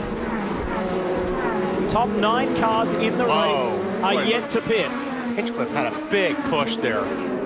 He is hanging on for dear life. There goes Marco to the inside. Do they see each other? Whoa, that's close quarters. That's exactly what I was talking about. Hinch is now going to have marbles on the left side tires, turning in for this very fast right-hander. He's going to lose a big gap. For those of you just turning on, asking where is championship leader Helio Castro-Neves, he is in 18th position. However, he has pitted 3 times in this race. He had front wing damage early on, which forced him to be the first car to pit, and then he's coming for 2 subsequent stops to add a little bit of fuel. And this is, he has to be patient now because he knows all these guys in front of him are going to disappear eventually. Yes. So he doesn't really have to push the issue right now. And you can hear him saving fuel. If we just listen here before he hits the brakes, he's going to coast. Well, not there. He braked pretty hard and deep. That was full throttle to full brake. Let's have a look at some telemetry brought to you by Firestone. Marty? And John Erickson coaching Helio Castro-Neves on the radio. Number 1, to stay calm. As you mentioned, Lee, on a completely different pit cycle. But if you look at those tires on Helio Castro-Neves' car, he has on those primary tires. They are much slower than those secondary tires and the red, softer compound tires from Firestone. So he's getting that out of the way now, while everybody else does have on those red, softer tires. So later in the race, that could play huge for Helio on the next stint. When he's able to put those reds on, everybody else will have the primaries on. Battle going on here between 2 young chargers, Joseph Newgarden and Charlie Kimball. Newgarden's the car ahead. He runs wide, really wide, and hits the wall. Joseph Newgarden's great chance today may have just taken a major downturn. I don't know if he hit. I think he might have brushed. He might have brushed, but I don't know that he had a big hit. Just a few more laps. I think he's okay. He's lost 3 positions and now maybe even make it 4. Serbia was lining him up. I think what happened is that Newgarden got wide in turn 10, that fast right-hander, and he got junk on his tires. He got into that last turn 12 and just went wide, almost got in the fence. Look at Serbia, aggressive up the inside. Oh, contact further back too. Tristan Vautier and Ryan Hunter-Reay getting into it. And that's when a driver knows how to take advantage of a situation like that. If you see a guy that's been in the marbles and you're chasing him, you know you've got to make the move and put it there before his tires get cleaned up. Newgarden watching his mirrors hard. He knows that he's in trouble here. He's lost that pace that we thought was so strong earlier. He's got Simona Di Silvestro all over him. It's Ryan Hunter-Reay, the defending race winner and series champion. He dropped all the way to 22nd on the opening lap, and it's been a grind to come back from there. But if anybody can come back, this guy is it. I wonder if Newgarden's having brake issues because he's braking awfully early. This line of traffic. Simona Di Silvestro, her 25th birthday today. She is hounding Newgarden there. Ryan Hunter-Reay, Tristan Vautier, Justin Wilson, Sebastian Bourdais. They're all lining up for a shot. Now this is what's going to make it very difficult for Simona or Hunter-Reay to get by Newgarden. He's so fast through that last chicane that the gap needed to pass just disappears for that key braking zone that comes up next. Hinchcliffe on the inside here, and Marco Andretti, his teammate. Oh, that was close. That was very close. So Hinch trying to return the favor on Marco from a couple of laps ago. Meanwhile, up front, Will Power has a 2.8-second lead over Simon Pagenaud, Scott Dixon, then Charlie Kimball and Graham Rahal in the top 5. Hinchcliffe wants that spot back for Marco pretty bad. A little bit of contact there between him and his teammate. He's got Sebastian Saavedra lining up for a shot at him. You're talking about here trying to stay in the top 15. James Hinchcliffe really wants a strong result. Started off the season so well. But what happens here? While he's not under contract for next year, he needs to push. But if he takes out his teammate and the son of his team owner, yeah, that's not too good. Not a great way to get a job either. But he's struggling right now too, Townsend. I mean, you can just tell. It looks like the car's understeering bad, especially in that first corner. But it just doesn't really seem like it's underneath him. Top 10 cars in this race have yet to pit. And that first pit stop is looming large. Now here's Newgarden. Simona has gotten by, and Hunter-Reay has to stay super close here through the chicane, try to get a solid exit. But again, Newgarden's so quick, he gaps everybody each lap. And look at a piece of bodywork. I wonder, was that Cannon's bodywork? That could have been Cannon's wing finally. Oh, and look at Vautier. No, it's Vautier. Right front wing end fence on Tristan Vautier, the 55 car. And he got into it on the opening lap of the restart. There was a concertina effect, and his the rear wing, he's got rear wing damage as well. I wonder if the front wing came off and hit the wicker as it was falling back. The hard part about that chicane, guys, is when you get close to another car to try to set up a pass, you can't see the curbing. Yeah. Hunter Ray easily disposed of Newgarden there, and so too is Justin Wilson. He goes the 19. No traction. I have no traction. That's Joseph Newgarden talking. Okay. So maybe he did do some a little bit of damage on the left rear of that thing, Townsend, when he hit the wall. I mean, it was hard to see how hard he hit, and he peeled off. Pit lane. So not a brake issue. He's complaining of rear tire grip. Joseph Newgarden makes his first stop. He'll get off the sticker reds and go to the primary blacks. He's still trying to hang in at this point. It's been his best opportunity for a good finish, and they want to be aggressive here today. Good clean stop, they're out. Remember at Brazil when he was a little bit conservative, they said we're going for a podium, but now he's got some track position to make up, but he might have clear track space. Well, let's show you what happened a little earlier with Joseph Newgarden. This is Charlie Kimball on the inside. Watch the car ahead. See how wide Newgarden got there off in the gray. I think he got his tires dirty, and boy, if he didn't hit, he got awfully close. This will show us a little more. I think he got away with it. No, I don't think he made contact. We'll take a look. This will be a good shot right here. So the battle for second place, because our race leader has skipped away. Will Power all of a sudden has turned a 2.8 second lead into a 5 second lead. So we join the fight here with Scott Dixon, Simon Pagenaud for second. Both these guys have won races this year. Pagenaud, his first ever IZOD IndyCar Series race win in Detroit on the streets there of Belle Isle. And Scott Dixon, of course, a 3-time winner. He won those 3 races consecutively. So it's a good scrap amongst the top 3. Quick break, but you will see it. Grand Prix of Baltimore presented by SRT continues live here on NBCSN, and you watch a scrap between Tony Kanaan, the Indy 500 winner this year, and Oriol Serbia in the Panther Racing Machine, and they are fighting over 6th place at the moment. This is 2nd, 3rd, 4th, and 5th, and that is Pagenaud, Dixon, Kimball, and Rahal at the moment. We understand Charlie Kimball's coming in shortly, but while we're away, Justin Wilson, you may have seen, had trouble. And that's that front lockup we've talked about, Wally. Yeah. Those tires lock, you're not going to make the corner.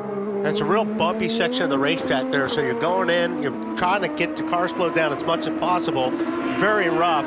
It's interesting to compare, because one of the things I saw with Newgarden is that he runs a lot of rear bias. He kind of likes to go-kart the thing in, but then you're burning up those rear tires a lot more aggressively, right. and it's obviously penalized him a bit on those reds. We'll see how he does on the blacks. I tell you, I'm really impressed with their Rahal. I mean, if he's on those black tires and he's hanging with these guys as long as he has right now, he's going to be a rocket when they put the reds on. Well, we saw how quick he was in qualifying yesterday, right, Wally? Unfortunately, he suffered a crash and it bounced him out of what was potentially a Firestone Fast 6 berth. So he was frustrated by that, and then he got clouded. He got hit from Tristan Vautier. And Vautier has subsequently been fined and placed on probation as a result of that. It was a nasty incident, but it eventually took the Rahal Letterman Lanigan driver out of a Firestone Fast 6 spot. So now he's making up for it in the race. He's well placed. Top 9 are yet to stop in this race. Okay, pit. You're going to have an open in, open out, the open in, open out. That's the voice of Rob Edwards talking to Simon Pagenaud. Rob Edwards, the team manager for Schmidt-Hamilton, I think that one is. Yes, correct. And there goes Pagenaud. Last year's Sunoco Rookie of the Year, this year's Detroit race winner, and he's been running in the top 3 all race long. And Lee, what they're going to do is they're going to go with the sticker black set for Simon Pagenaud. So that's the best blacks that they have available. And in the meantime, we go up to Marty with Hunter Ray. What a nice recovery done for Ryan Hunter Ray, back as far as 22nd.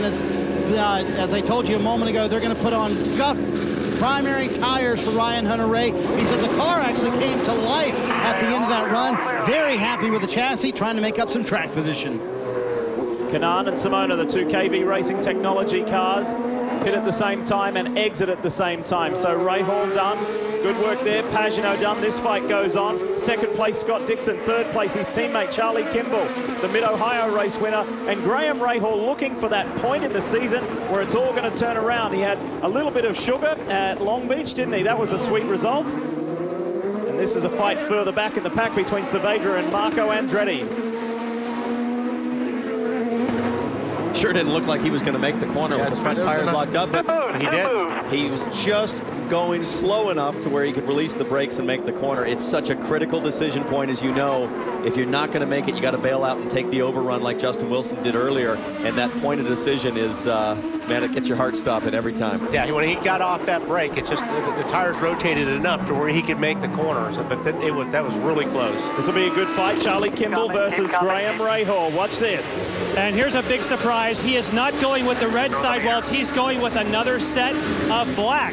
So big change here for Rahal. He likes those. Marty? Friday, Charlie Kimball told me his car was, quote, terrible today. He described it on the radio as outstanding. You see the race off pit road. James Hinchcliffe still on pit road. Kimball wanted no changes to his car. Went from 9th to 3rd, as you see James Hinchcliffe leave pit road as well. And I believe Rahal got that spot with Kimball on those pits. So good job for those guys. Fired out there, got it in the fast lane straight away, and he is gone. The 24-year-old second-generation American driver is looking good. This is the Graham Rahal we've been waiting to see for the majority of the season. I asked Bobby a couple of weeks ago, here's Dario Franchitti in trouble again, and it's been a frustrating day for Dario. He's now 7 laps down, and this may be day done for Dario.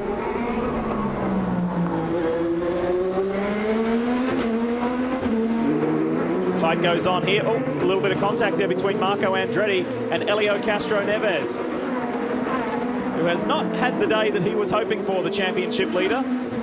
No, you know, it's just one of those things. He tried to charge at the beginning, had the contact. Now he's working his way back up through the field. At this point, he's just got to collect as many points as he can. Straight on the board, right in your board, straight in. And you see Scott Dixon on board coming to his pit stall. Mike Cole said, I need you to run Will Power's pace. Dixon said, I just can't, Mike, right now. You see the primary sticker tires going on. You'll see where he cycles out with Simon Pagenaud. Scott Dixon leaves, 8.2 on the stop. Will Power will pit next lap. Rahal coming. Rahal coming is the communication. So where is Pagenaud in the mix? We'll wait and see, but Scott Dixon gets that first stop out of the way. There is Simon Pagenaud, so behind Charlie Kimball, who's behind Graham Rahal. So it was either good work from those two other guys, or it was not such a great stop for the Schmidt-Hamilton HP team. Did Simon get caught in traffic on the way out? What happened? But nonetheless, what the result is he's lost 2 positions. Make that 3 positions, because he was ahead of Scott Dixon when he pitted.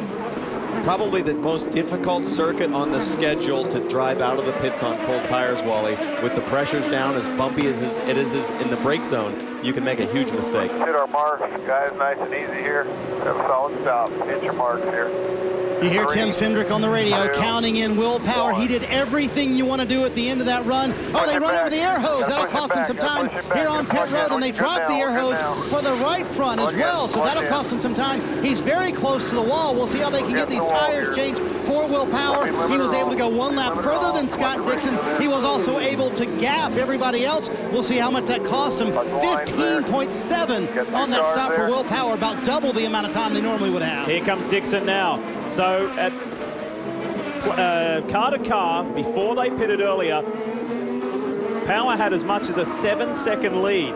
So we'll see what the margin is this time out, and there is traffic in between. And on that pit stop cycle, Sebastian Bourdais, who we mentioned earlier, who had that crash in qualifying, was forced all the way back, and he's been working his way through the field. He's been one of the biggest movers in the field. Here he is, the 4-time open wheel champ, is leading the race on that pit stop rotation. Had a good race going here last year and was forced to retire. And boy, he has been one of the guys, Wally, who has, I want to say enjoyed, he's endured some wild rides over the chicane. Yeah, and these guys seem like they've been knocking on the door this year. They've been up there and they've been running really competitive, but they just haven't been able to put the string of finishes together. Here you see the Penske guys, Power just went a little bit too long. It was on top of that air hose, and that cost him, 4 or 5 seconds. Interesting, they've made no adjustment, on the outside rear. That's the way they're going to do it.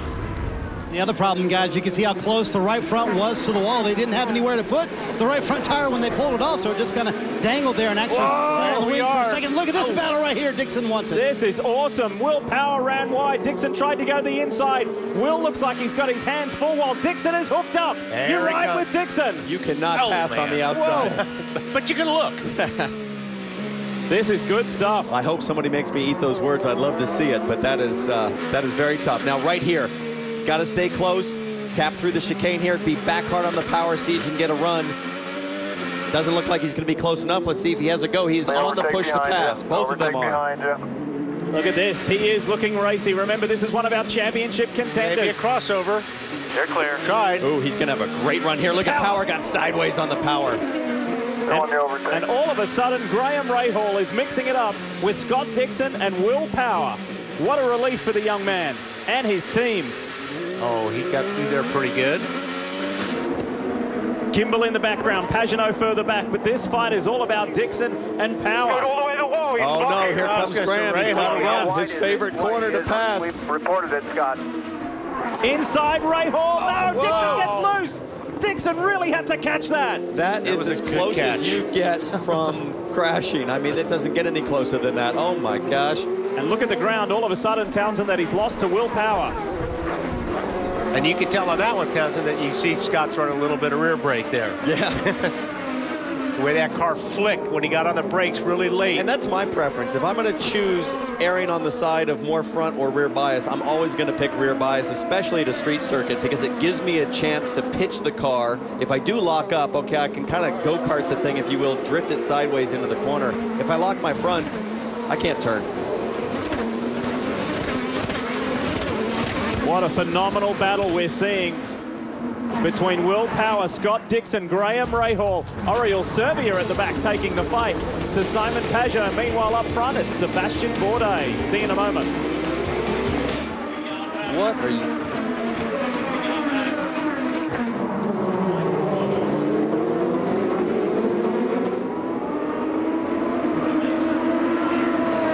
Well, look at this, Wally. This is unbelievable. EJ Vizo's having some sort of issue, and he's got the field all over the back of him. He's picked up his pace now, but he has caused a huge stack up here at Baltimore. Welcome back, folks. This is tight, close quarters action. Yeah, I don't know how they didn't run Vizo over there. I mean, he had power, and all those guys just, I don't know if Vizo just lost control for there a second, but how he didn't cause a 4 or 5 car wreck there, I have no idea. And they're still all over the back of him. So just watching the lap times, the guy who's been flying, Sebastian Bourdais, has opened up a huge gap. He's got a 10-second gap at this point. And you see Dixon, Marco Andretti there, and look at Serbia. And there it goes. Oh, it's a rear pod. Yep. It's a rear wheel pod, and Hunter Ray pinged it out of the way. And we are right at the halfway mark of this race, as quick as that on a very hot and humid day in Maryland. And the racing has been equally as entertaining. Bourdais leads by some 10 seconds. He's on a different pit strategy to the guys like Will Power and Scott Dixon and Simon Pagenaud, but he's been setting some blisteringly fast lap paces. Vautier and Saavedra are also in the same boat as that, and Helio Castroneves runs fourth. Vizo has had enormous trouble this weekend at this circuit, and he continues to find it tough here at Baltimore. Let's find out about another guy who's had a tough day, Dario Franchitti. Yeah, Diff, he's over in his pit stall. What at the end of the day, Dario, put you out? That was brakes. After 6 laps, the pedal went to the floor, which was a bit of a shock going in there to turn 12, because you face the wall as you brake. So, yeah, a bit worried about that. Did it again in 1. So we obviously realized there was an issue, and that was close. It was Kanan going by us. And we came in, led the brakes, went back out, and then as soon as I started pushing again, same thing happened. So called it a day, unfortunately. But with no brakes on a street course, it's not great. We're already 7 laps down, so no point in risking anything. I asked Chip this question. I'll ask you the same question. Concern at all for your teammate Scott Dixon? There's always concern, isn't it? You know, Scott can definitely handle himself out there. But yeah, if there's anybody wanting to fight, it's Dixie and those boys in the main car as well. You know, the target team's pretty strong, so I think he'll be all right. And I notice you can't take your eyes off the monitor. You know, there's air conditioning in the booth. You want to go hang out with those guys. It's like 105 out here. I might take you up on that, but then again, I might have to run to the airport. We'll see. You can leave early. See what my ride says, but I'd like to watch the end of this one. It's getting interesting out there. All right, boys, you might want to make room. I think you might have a guest coming over there to hang out with you for a little while. I tell you, talk about a guy that it looks like Hinchcliffe's got no brakes. Yeah. The passes he's been making, he has been making some really good moves under braking. Here's Sebastian Bourdais with no issues, but as you said, Wally, it's just dive bomb city. Everybody in that pack seems to have one issue or another. What has been interesting is though the guys see them coming most of the time, and so there's been some very respectful and sensible driving. So this is the Dragon Racing machine of race leader at the moment, Sebastian Bourdais. Did not pit this time round, so heads down the straight down to turn 8. Here's Charlie Kimball getting by Marco Andretti. It's a traffic jam, isn't it? Newgarden's in the middle there, Ryan Hunter-Reay, and then Simona Di Silvestro. So you're talking here 13th, 14th, 15th, 16th, etc. A little further down in the pack. This is the first race this year where we've seen the Andretti team really struggle. I mean, Hunter-Reay's really doesn't seem to be on the pace. We saw Vizo with huge issues. Marco's struggling out there. Hinchcliffe, this is the first time this season that we've seen any weakness out of a championship team. Ryan Hunter-Reay thought about it there for a second. He knows that Graham Rahal has been executing passes there very effectively all day long, and he's trying to get past his Andretti Autosport teammate. Let's paint the picture broadly. Sebastian Bourdais has a 12-second lead over Vautier and Saavedra. Those three drivers have been out there for 27 laps since they stopped. There goes Hunter-Reay on Andretti. So they'll be coming in soon. And then you've got Castro Neves, Power, Dixon, Vizo and Rahal in the top 8. This track that has a little bit of everything. It's got some undulation, it's got concrete, it's got asphalt, it's got manhole covers, it's got jumps, chicanes. There's the chicane. That has been the hottest spot this weekend. And look how effectively Newgarden gets through there as he pulls out to get around Marco Andretti. And here's our race leader in. Jan? And by my calculations, if this stop goes well for Sebastian Bourdais, he may be able to re-enter in 5th place. Of course, he's going to be on a different pit strategy. They're going for sticker reds. He has loved this car on the red sidewall Firestones, and he's getting brand new with, very nice stop, 7.9 for Bourdais. So watch the monitor and see if, in fact, he does pull off 5th place on the racetrack. So here comes Will Power. So he will actually slot into that 5th spot. Good call, Jan. That's exactly where he rotates out. He's leaving on cold tires. And Bourdais in a great spot because if we got a ton of yellow, which is always possible based on what we're watching, he might even be able to stretch it to the end. If he doesn't get that yellow, he's in maybe the top 5 or 6, and he only has one stop like the other guys. Exactly. Look at the damage on Vautier's car. The Schmidt-Peterson machine. He's got front, rear. It's all happening for the rookie, who led every lap here last year to win the Firestone Indy Lights race.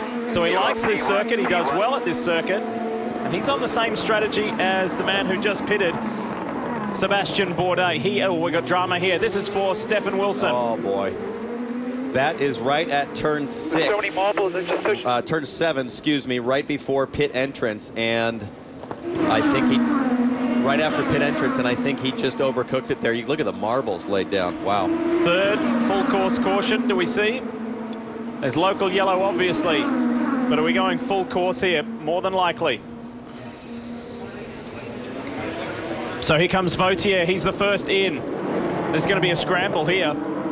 With 35 laps to go here in Baltimore. Here's Saavedra. Second stop for Sebastian Saavedra, who is running in second. He's still going to need one more stop unless there's a lot of yellow. Good run, though, so far. Tristan Vautier is taking the opportunity to get a new nose, but not while this goes on. There's a lot at the front as well, Marty. What a great move for our championship leader. He also had the advantage of hitting pit road, but they have a problem on pit road. They did not get the right front tight. They have to put it back up in the air. Now he leaves pit road. He'll lose a little bit of track position, but still an advantage. They did get to pit road before the caution came out, guys. So under our second full course caution of the day. Who else is coming on pit road? Let's see. Here's Kimball. Charlie Kimball hitting pit road. The car very good. No changes.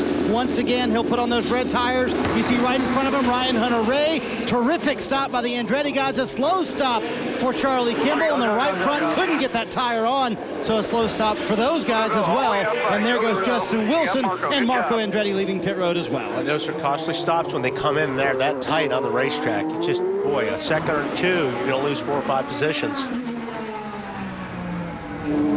All right, let's go back to the Penske stop for championship leader Helio Castroneves. Let's take a look. It looks to me like the right front air gun gets jammed, and then they... What a great move for our championship leader. He also had... Wow. They dropped the jack before the wheel was on it.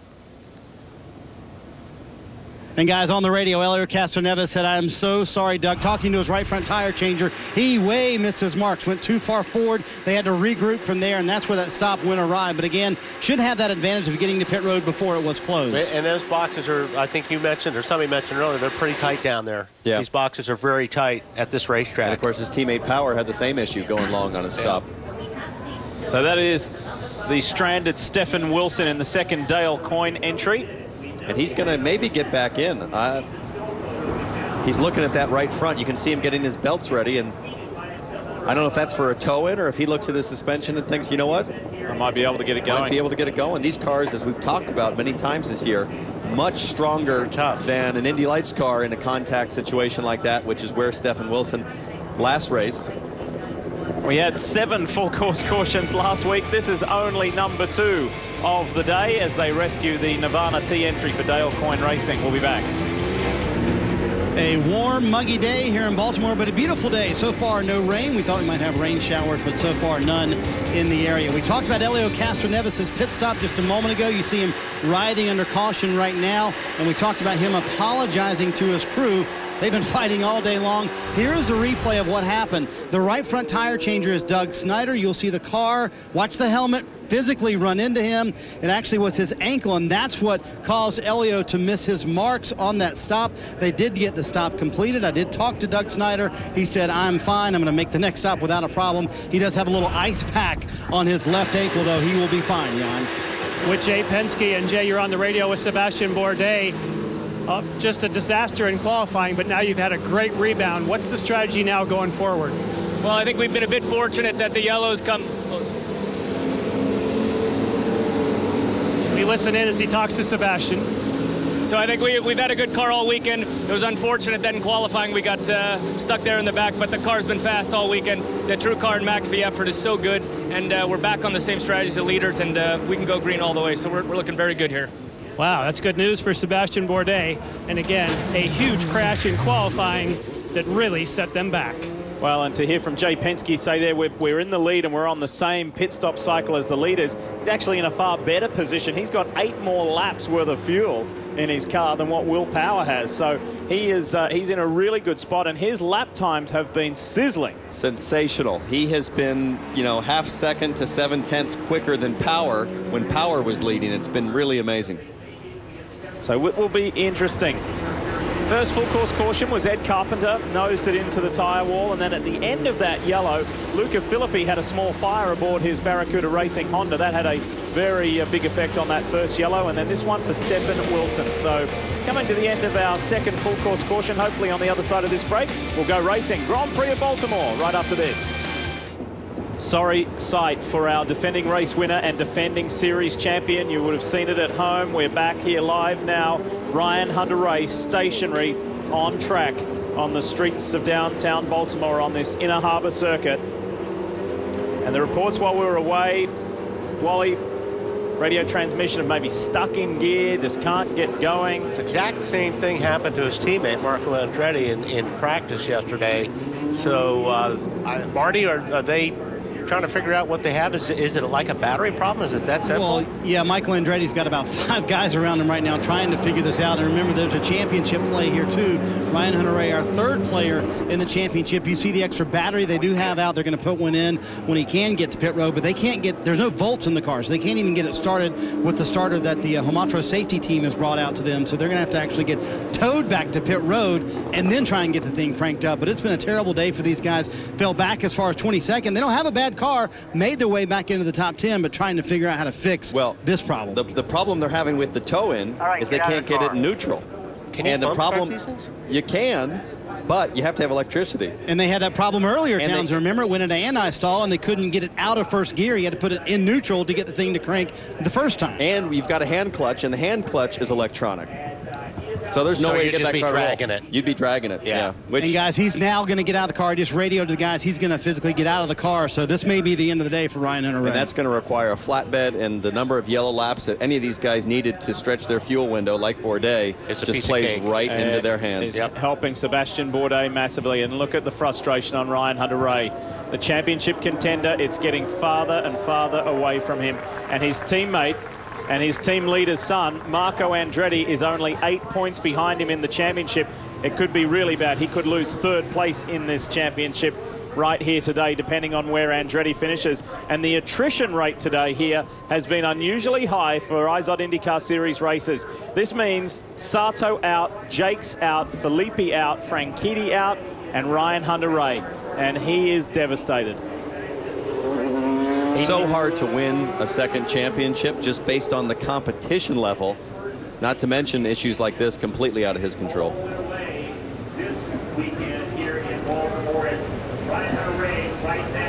All right, so the discussion goes on there at Andretti. Let's find out more from the pits. Here's Kevin. Many takers here trying to take this opportunity off with the reds, on with the blacks. Right behind me, see Ed Carpenter getting out in front. Also, EJ Viso just came down a moment ago, and we'll see Tony Kanaan in a moment, who earlier changed a front wing. That's why he went from 6th back to 19th. But Kanaan now is essentially back on the same strategy as everyone else that has to stop, but a lot are trying to make it the rest of the way. Thanks, Kev. Changing gears for a moment. Saturday at 3:30 Eastern, NBCSN kicks off the college football season with a clash between cross-state rivals. It's Delaware versus Delaware State, and that's Saturday at 3:30 Eastern right here on NBCSN.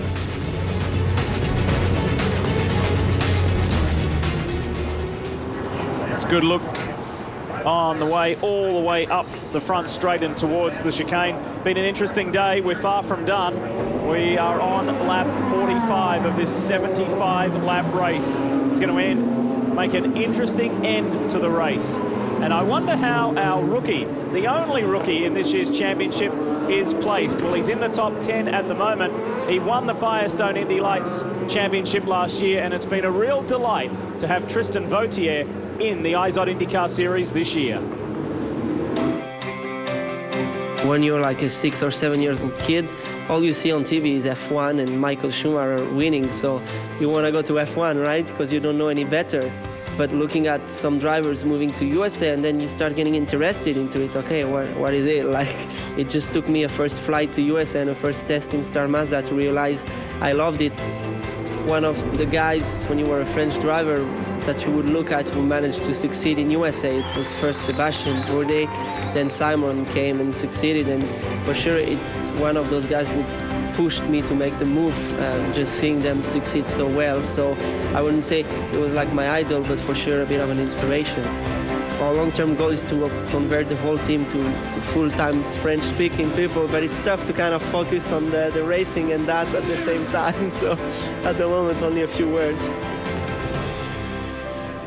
And we have a fellow countryman leading this race. Frenchman Sebastian Bourdais is the race leader. 3 Frenchmen in this race.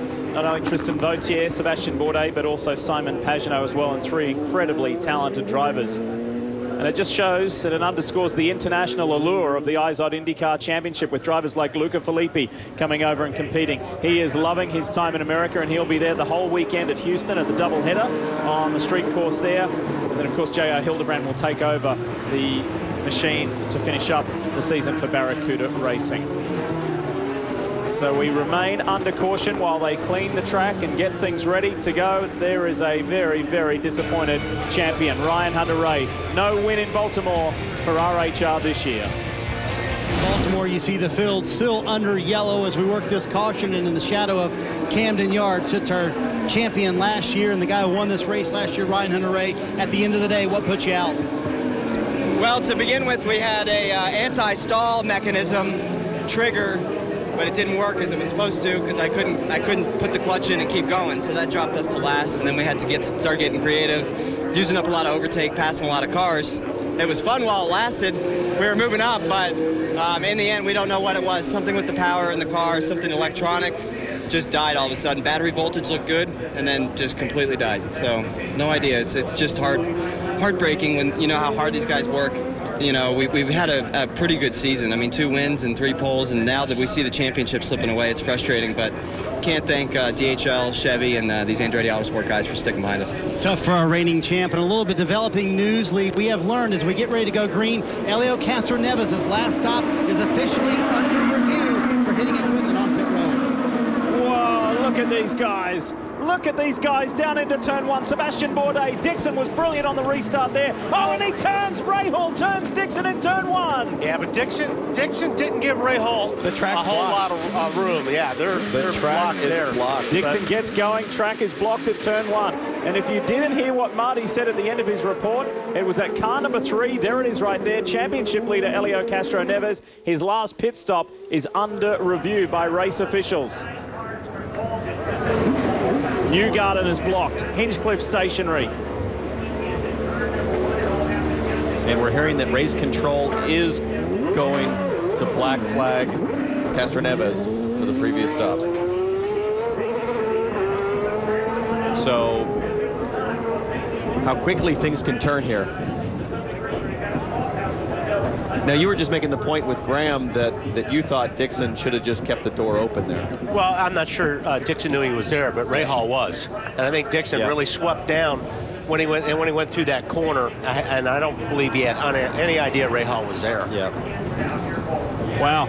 We have had it all here in Baltimore today. Watch this restart. Oh, Scott Dixon in the red car. Here comes Graham Rahal on the inside. What a great view. I mean, Dixon at this point, I think you're right, Wally. I don't think he had any idea. And if you're Graham, you got to back out. You got to. Well, you can back out, but I think he was backed out as much as he could be. There wasn't a whole lot further you could back out on that deal. Look at all these smart guys that are just going to the outside to take the overshoot. On board with Oriol Servia. How does it look from his view? I mean, Rahal was about going as slow as you could go. He was scrubbing the wall. I mean, Graham was doing everything he could to stay away from him. He was right up against the wall. He can't get any further over. But I think you're right. I don't think Dixon had any idea.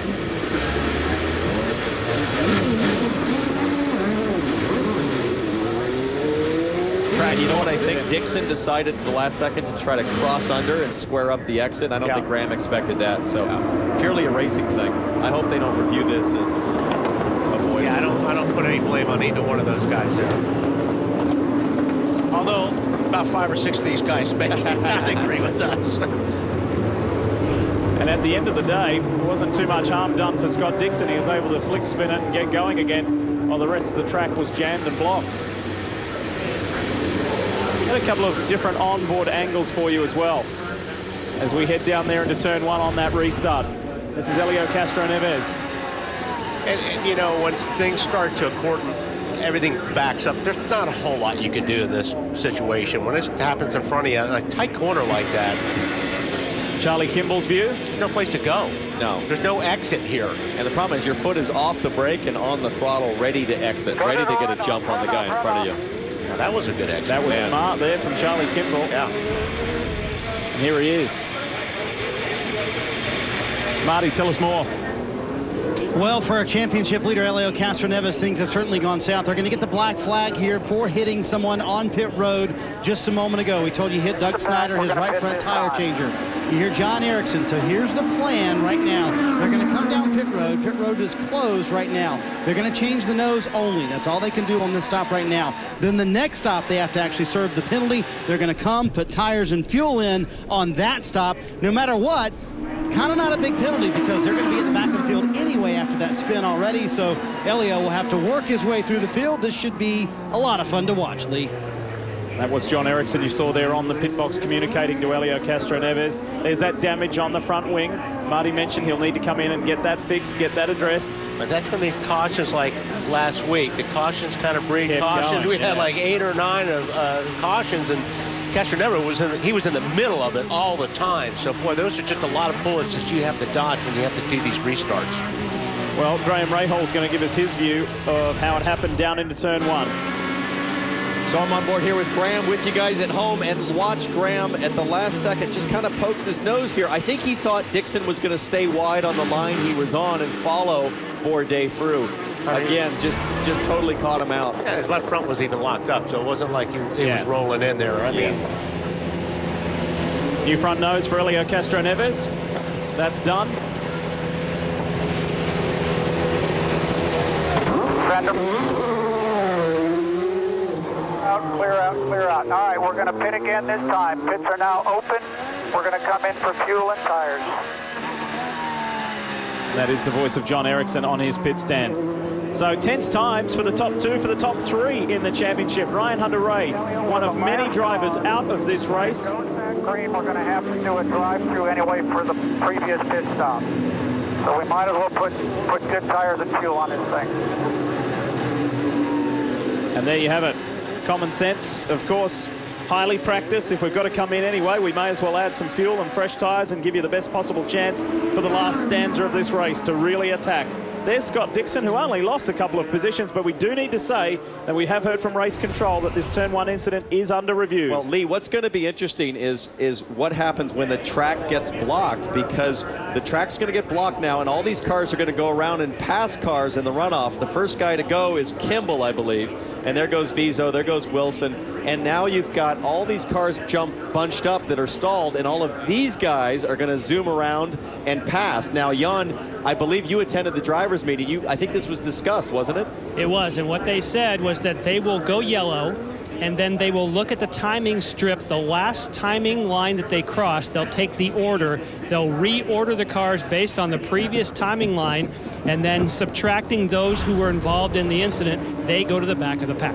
Which means Dixon goes to the back of the pack. Correct.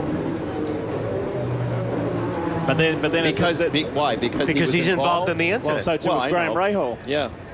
Okay, but all I'm saying is all those guys were involved in the incident. No, they weren't involved. They were blocked. 5 cars. The track was blocked. You can't be involved in the incident if the track was blocked and you stopped. Well, but the guys that caused the incident were Rahal and Dixon. So now for Simon Pagenaud, he was also stopped. He also came and made some slight contact right at the same time that we see James Hinchcliffe. Now he's going to go for a front nose because he definitely has front wing damage as Joseph Newgarden peels out after his service. Yeah, the only point I was trying to make, Wally, is there's not just one incident of contact. There's 3 or 4 cars that run into each other trying to slow down. Are they part of the incident, or is that just... I would say no. I mean, I would say that they were trying to... They got boxed up. They had no place to go. They ran into each other. The guys that were involved in the incident, in my opinion, is Rahal and Dixon. So we'll just see how they call it. Here we go. Yeah, so... being a race official, Wally, a thankless job, wouldn't you say? I mean, I don't know how to call this. It really is. Okay, there's contact with Hinch, there's contact with Vautier, there's contact. But again, to your point, it wasn't the starting incident. I mean, all these guys, you know, there's contact.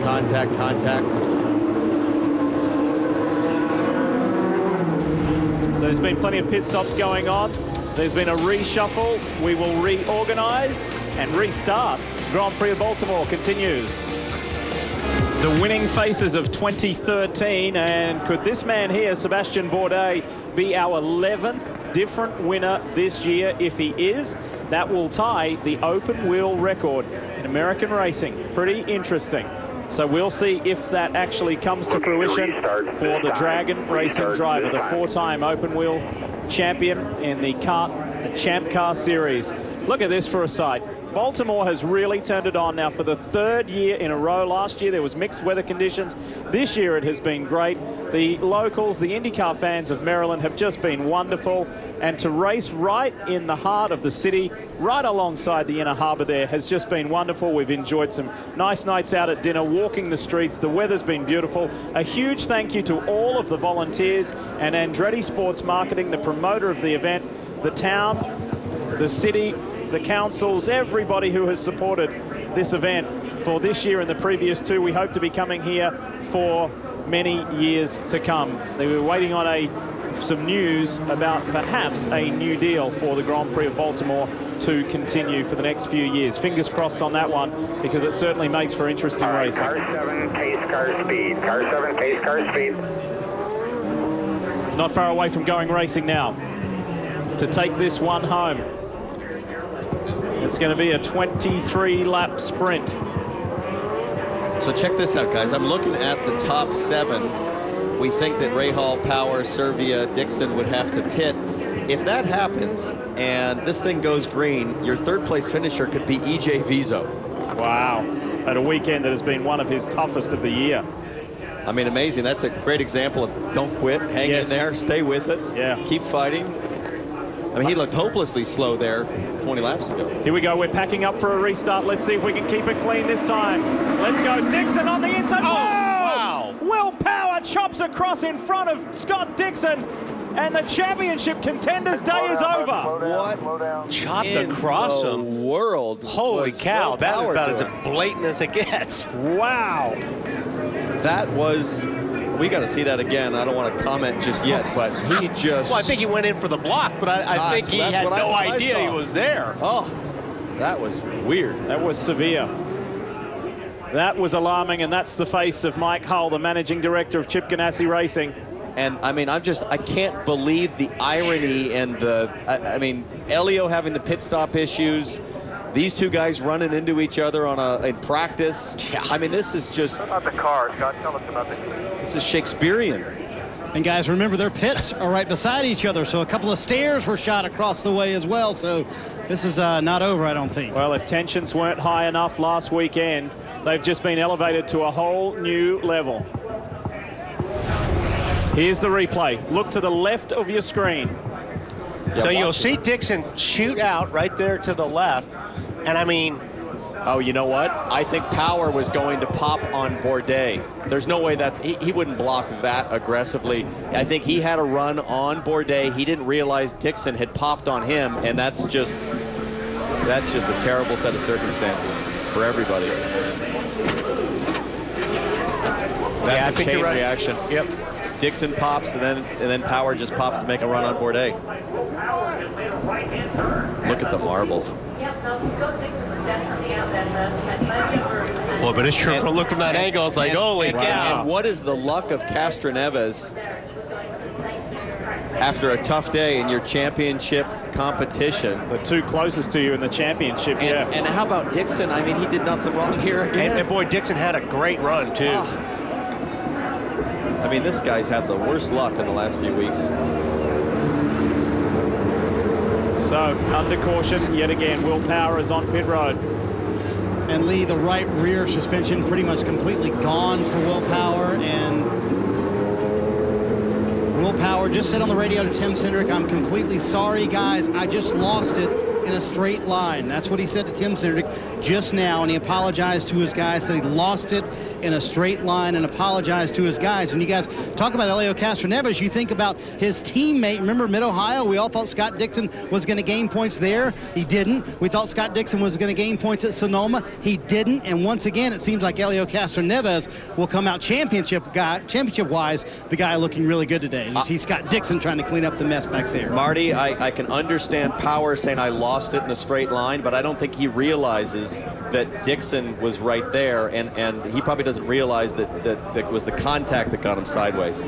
He's going too fast with too much downforce to lose it at that point. Yeah, if you look at it, like Townsend pointed out, Power had a run on Bourdais, and he was taking that last second to make the move. And when you're in this position, Townsend, you don't look at the rear view mirror when you're on a restart like this.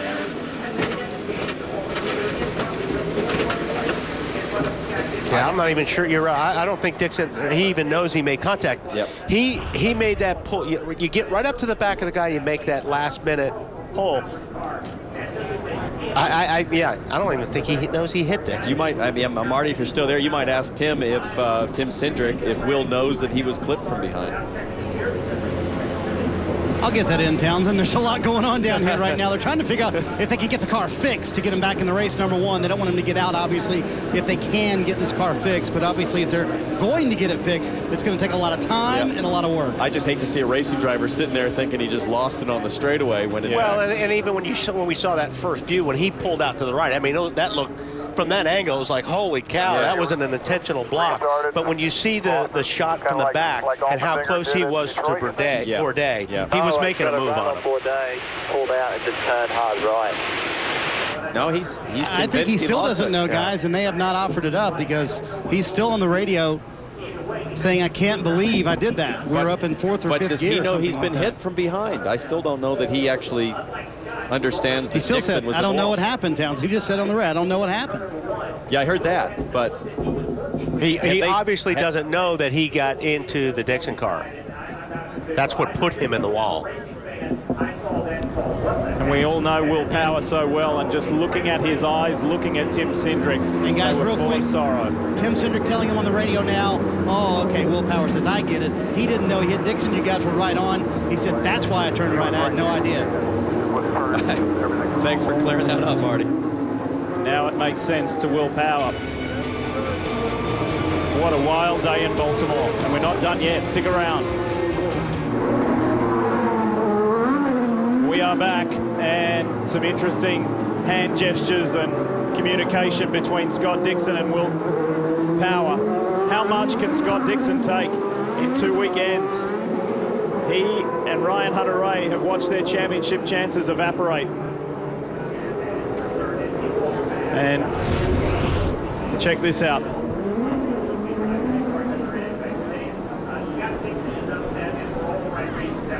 These two had contact earlier in the weekend, and it ended with smiles and with Will apologising because Will hit him in practice. But I think once... But when you're sitting in Dixon's seat, yeah, and that's all he's thinking is that looked like it was on purpose. Yeah, sure. And that's why he's, that's why he's angry, because that's the way he thinks right now. Well, I think you just get to a point where you're just like, yeah, enough's enough. So many weird accidents, so many weird things. I mean, how could it be? But I can't fault Will there. I understand what he was seeing. After looking at the replays, absolutely accurate. Yeah. All right, Marty's there. Marty? Well, we'll try to get a word with Scott Dixon, talking it over with Chip Ganassi. He was clearly upset. He went to one of the head IndyCar officials and had a chat with him. Scott, what did you have to say to Rocket? I was just annoyed that it clearly states every time that they'll bring the car back to the pits unless it's 10 laps to go. We're fighting for every point at the moment. There's a little bit of suspension damage, but definitely something we can repair. So I have no idea why they haven't brought it back to the pits. But that's just Bo making it up as he goes every time. There's just absolutely no consistency. Rahal takes me out, doesn't seem like any penalty, and then the 12 car just slams us on the wall. So, man, it's been a rough couple of weeks. So you are not upset about the contact. You're upset because IndyCar will not bring your car to pit road. I'm upset about that, but I'm also, I'm upset about the 12. I don't know what he was thinking. I was clearly alongside, and then he just turned straight into me. If you're pulling in that direction, you're going to see that mirror. You can see a car clearly in it. So it was a total, in-reaction situation, and I'll talk to Will afterwards. I don't want to get, say something that I'm going to regret later. All right, Scott Dixon with his thoughts on that, clearly indicating he felt like Will Power blocking him on that move, and also upset with IndyCar because he would like his car back to pit road because they feel like they can get back into this race. Ready to go racing, Graham Rahal on the inside, Sebastian Bourdais the outside, Servia behind Rahal, and Kimball in the mix there as well. Some light lockups and contact with Bourdais. Servia hits Bourdais. Oh, no. These guys... Is this Groundhog Day? Yes. Yes, it is. I feel like Scott Dixon right now. Just like, come on, it's just one thing after another. All right, there you go. There you go. Nice job, Charlie. Nice job.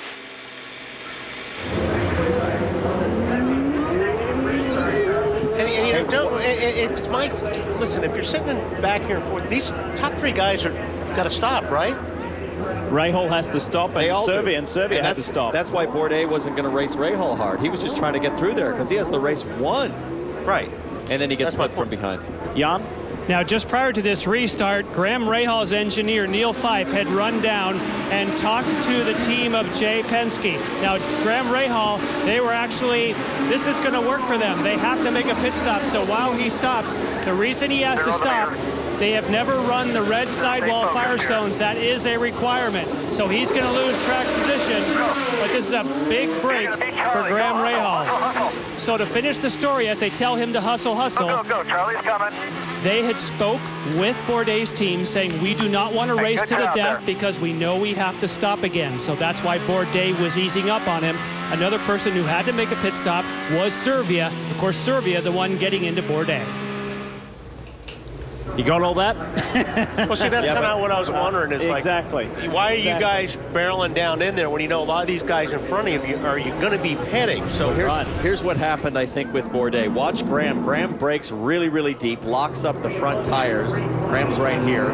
You're going to see him lock up. Now Bourdais can't turn in, and all of a sudden Bourdais like, finally I can get to the corner, but he's got Serbia up the inside, and then that just leads to another big pack up. This is what it'll look like from Oriol Serbia's view. Now Serbia's watching Graham. He thinks he's got room, but he locks up as well. He's locked up too. You still want to have that front brake bias, Wally? Maybe not that much. Here it is from overhead. He was able to get the back of the car split around very quickly. He only lost a couple of spots. Actually, Serbia just didn't lock it up. He couldn't turn it. God, you got to feel for Bourdais. I mean, all he had to do is get through that corner. That's what I was saying earlier. These guys have been knocking on the door of a great finish. Watch Serbia's left front right there. Going to lock up at the last second. He can't turn. And that's why he nailed him, because he could not only stop, but he couldn't turn. Yeah. And all of a sudden, the guy who told us this morning that he was horrible this weekend, there's the response from the Dragon team. The driver who told us he was horrible this morning is leading the race. Marco Andretti, who has just stayed out of trouble, kept his nose clean for the majority of the day, is in the lead of this race with 18 laps to go. And with plenty of fuel on board to make it to the end. And keep in mind, his father's also the promoter of the Baltimore Grand Prix. If we would have told Marco when we saw him this morning, we stopped him on a scooter, that, hey man, you're going to hang in there and just work your way to the front, I mean, he would have laughed. He said we have no chance. Yes, he did. He was pretty down in the dumps about it. Here's Saavedra. He was another one that... Let's go. See if we can beat these guys out. See if we can beat the leader out here. Not going to happen. Yeah.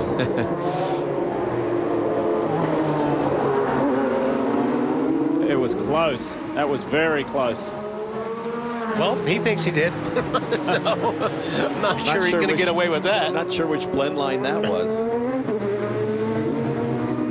He thought he said, get out and beat the leader. Yeah. I think the blend line would be right at the end of pit speed limit, which is at the end of the straight part of pit lane, but perhaps he's privy to some information.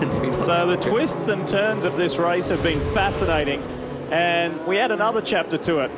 Take a look at this. Your blend line, I believe, right there, and he's one car, but he was close.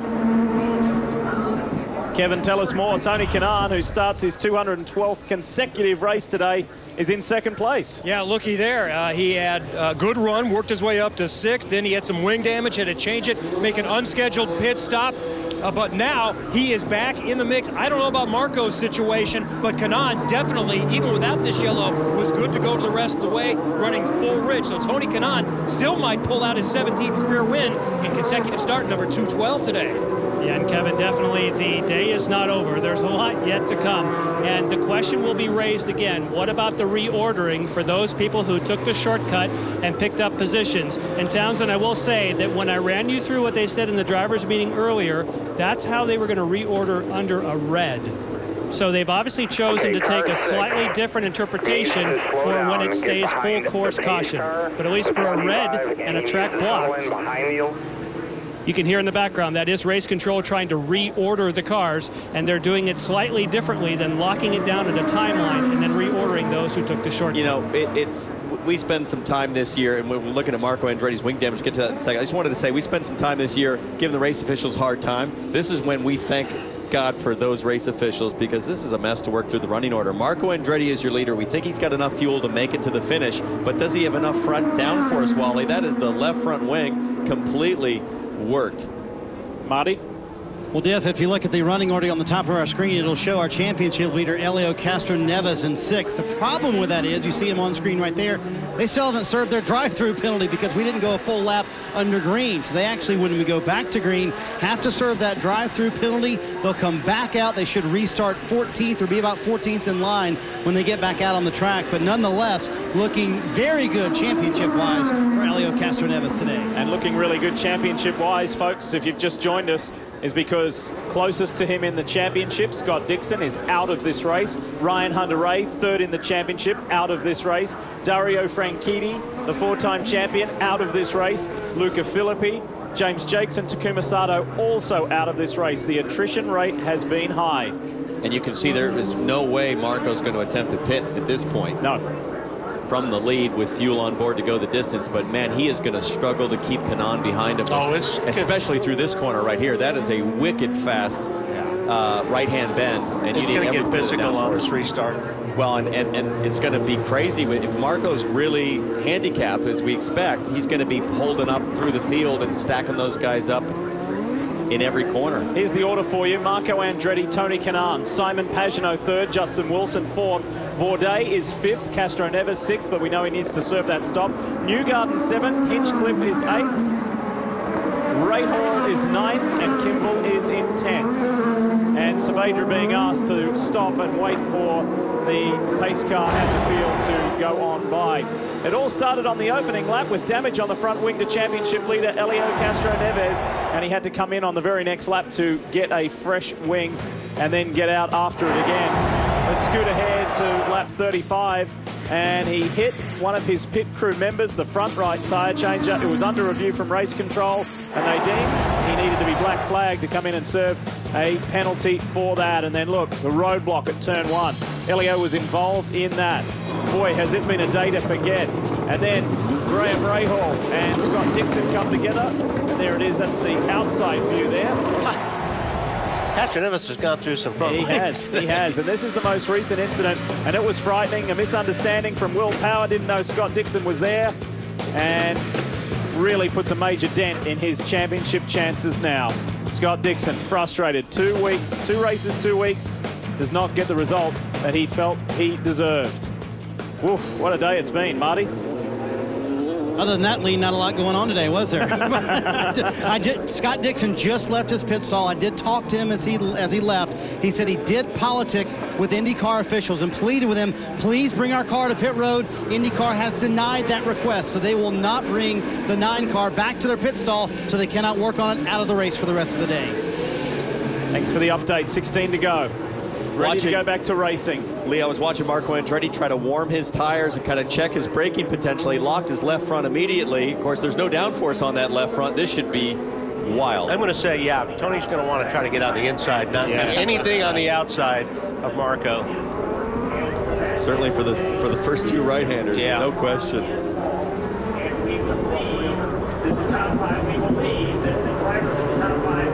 So the Indy 500 champion in his 212th consecutive open wheel start has a shot at winning this one.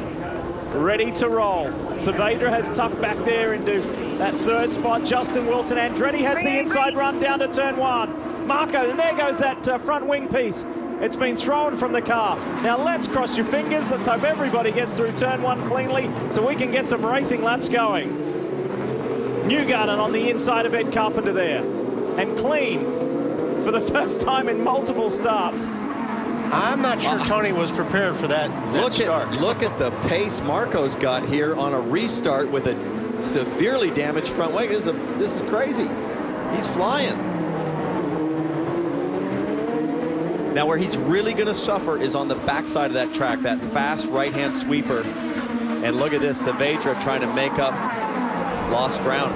Great pass. That was a nice move on Tony Kanaan. Sebastian Bourdais back there, then Justin Wilson, then Sebastian Bourdais. And this is not something we expected. Tony Kanaan really struggling. And Pagenaud's all over the back of him. And Pagenaud's thinking, if I can get by Kanaan, I think I can get Marco. Yeah, I mean, these guys got to get by Tony pretty quick because, like you said, the pace Andretti's set right now, he's starting to put some daylight in between everybody. Yeah. Second car in shot is not on the lead lap. The true car entry of Sebastian Saavedra, so don't count him in the mix when you look at the racing. There's second there, Kanaan. There's third in Pagenaud. 4th is Wilson. 5th is Bourdais. And we have just learned that Castro Neves has, in fact, served his penalty for that black flag a little earlier. And Saavedra's pushing so hard here because he's trying to unlap himself. And it looks like he's going to get it done here in turn 1. And Marco, of course, is going to know from his team. Pagenaud down the inside. Nice move. Okay. Beautiful. Now this is going to give us a great battle. Pagenaud's going to come hard and fast. Oh, Justin Wilson on the outside of Tony Kanaan there. That was a little risky, but he got away with it. Here comes Bourdais on the inside. Thought about it again. and then tucks back in behind the man who he used to compete against in the Champ Car World Series. Fought for championships in that series. And updating you that Will Power has just left the pits and is back on the racetrack as well. He'll incidentally get a drive-through penalty for that contact with Scott Dixon a little earlier in this race. We spent the last 20 laps under yellow. It's good to get racing again. That's great. Watching Sebastian Bourdais work Justin Wilson hard there. Saavedra, of course, has unlapped himself. Wow, look at Pagano just close up the gap on Marco Andretti. I don't think Marco's going to be able to keep him back. Pagano has felt great about this race and about his car all weekend. He and his teammate Tristan Vautier said the team have just worked wonders since last week at Sonoma to come all the way across the country, prepare the car for a completely different track, and to give us a car that's compliant, it's fast, it's a joy to drive. And here he is. He's in with a chance to win this race. Simon Pagano, look for the blue car to pop out and make a move on Marco Andretti at turn 1. Watch Justin Wilson, had a huge run. He pops as well. Kanan is third, Wilson fourth, and Marco Andretti for the time being hanging tough. Yeah, he made that car pretty wide. If he was going to make Pagano try to get him on the outside, that was a good job defending your real estate there. For the majority of the year, Marco Andretti has been the picture of consistency. Wilson goes around. Hinchcliffe involved in that. Rahal up. Can they get going, or is the track going to be blocked? Well, there's a lane like up the middle. Hinchcliffe's got his hands on his helmet, so he must be stalled, and we'll probably get another full. Yep. Caution. Nice, got it in reverse. Whoa, Servia's. Oh, I hope Wilson knows he's there. Wilson's got it in reverse. He's backing the car up, so the engine must still be running. There he goes. Carpenter can get going, and Hinchcliffe is the only one who needs help. I think in every track blockage, poor old Charlie Kimball has been the innocent victim and has had to weave his way through multiple cars blocking the racing line through there. So the GoDaddy machine of James Hinchcliffe is the only one stuck. This is how it all went down. The view from Graham Rahal. Yeah, once you commit like that. So that was Bourdais into the back of Wilson. Yeah. Oh boy. Graham Rahal trying to push Hinchcliffe out of the way. And here, as you said, Lee, here's Kimball. And you hear the revs go up. What he's trying to do is dump the clutch and throw the back of the car around. Watch Bourdais just barely gets Wilson, but certainly enough to spin him around. I'll show you what it looked like from overhead. Watch for the fifth car in line. There's the tag point there. Guys, we might be running out of front wings at some point here. So Hinchcliffe gets going, but we are still under yellow and laps rapidly running out in the Grand Prix of Baltimore. Let's finish it off when we come back. This street course racing certainly provides plenty of action, and we're going to see a lot more of it as open wheel racing returns to Houston with the IZOD IndyCar Series Shell Pennzoil Grand Prix of Houston. Don't miss it. It's the last doubleheader of the year. That's Saturday, October 5, Sunday, October 6th. From the streets of Houston, you'll see it right here on NBCSN. Hey, Robin Miller, what are your thoughts on today? My thoughts today, Lee, it's too bad we got a 4-week break because I think it's the Hatfields and McCoys. I really do think we could actually have fisticuffs if we had a race next weekend. Instead, we're reminded of Cleveland, Portland, Toronto, carnage here, carnage there. This is the kind of thing A.J. Foyt, Parnelli Jones couldn't imagine because they never had a street race. But I think Castroneves should, as soon as this race is over, he's back to 7th. He passed about 9 guys during the, here's the replay, during the yellow. And you can just see him creeping by everybody because that's what you have to do when you're back there and you're picking your way through the field. Inside. But I would say this, he should get on a plane right after this race and go right to Vegas. Yeah. That's where I'd be going. I might be going there anyway, though, Lee. Well, I think the two best examples, Robin, of just hanging in there today, Aurelio Castroneves and race leader Marco Andretti. Listen, I'm starting to think that I got a shot to win this thing by virtue of not crashing. I'm sitting in the booth. Drama here. There's a little rub smoke there for James Hinchcliffe. Remember, he was stuck up against the wall. That was Graham. That was Graham who was trying to just force his way by. He's on pit road to have that seen too. Boy, I don't think there's one driver who has not been involved in some kind of incident today, Jan. Yes, he obviously found himself pinned up against the wall, and we saw from the onboard for Graham Rahal that Graham was trying to pull forward, just kind of kept trying to push him. He is restarted, hoping to salvage something, but obviously way back. They look to see if they can clear that bodywork. In fact, they do. They take off the whole pod section, but they still need one tire to change. Don't send them yet. Get that going, but certainly a rough day for the GoDaddy entry in James Hinchcliffe. And it's a rough streak. Since he won Iowa, he has had some really frustrating results. We're ready to go racing again. It's restart time. Marco Andretti out in front. Did they wave that off? They did, and they should. And they should, because there's a restart cone, and he went well before that. And they're supposed to be side by side. Of course they are, but he also knows he doesn't want to be side by side with, you know, like well, yeah, but if that happens again, Wally, he's going to go to the back. Yeah. And he got away with it the last time, too. That's what I was asking. I was like, wow, that was a pretty good restart for Marco. And don't forget what happened at the last race at Sonoma. You had Roger Penske after the race in Marco's face. Because he felt he was jumping the restarts. That's right. I think you may have inherited some of those Chief Stewart genes from your father, Wally. No. I don't know how you convince anybody to be a chief steward after watching this race today. That is thankless work. So they get another lap under caution, and they will repack and grid up. And as we do each and every round of the IZOD IndyCar Series, we remind you to take part in what is a fabulous opportunity. You could be leading the field to green inside the IZOD two-seater. Today it was Alan Zassini who was driving it. Normally it is Mario Andretti. 9 laps remaining. Or Ari Lyondike. And all you got to do is go to shophonda.com for your chance to lead the field to green. It's Honda's fastest seat in sports sweepstakes. Well worthwhile. All right, we're ready to go racing. Let's finish this thing off. Let's pack up. Let's race hard. Let's race fast and clean and make it an exciting run to the end. Keep in mind, Marco Andretti has not won a race this year, and for the majority of the season has been a championship contender. He's fallen off over the past, say, 3 or 4 rounds, but now with his teammate Ryan Hunter-Reay out of the race, Scott Dixon out of the race, Marco has a wonderful opportunity to leapfrog some positions and put himself back in the fight with still 3 races remaining. Now, they want the first 3 or 4 rows to at least get side by side before you take off. Right, Pagenaud draws alongside. They're going to wave the green this time anyway. Marco Andretti and Simon Pagenaud. Kanaan is the next car in. Look at this. Wow. Pagenaud, is he going to go for it? No, he can't. Marco Andretti deep on the brakes. Boy, I don't know if that was going to be sufficient on the restart. Marco just flat went again. He might have waited a second longer, but boy, they, like you said, Wally, they won 4 rows. Let's see what happens here going into turn 3. Bourdais is back there in 4th. Newgarden is 5th. Here comes Graham. Oh, Rahal on the inside. Good. Everything's clean there. Castro never stayed wide. Kimball was right behind him. The run to home. 9 laps to go on the streets of Baltimore to conclude what has been a crazy 16th round of the IZOD IndyCar Series. Andretti, Pagenaud, Kanaan, Bourdais, Newgarden. That's how they run. I'm just shocked at the front grip that Marco's getting out of his car.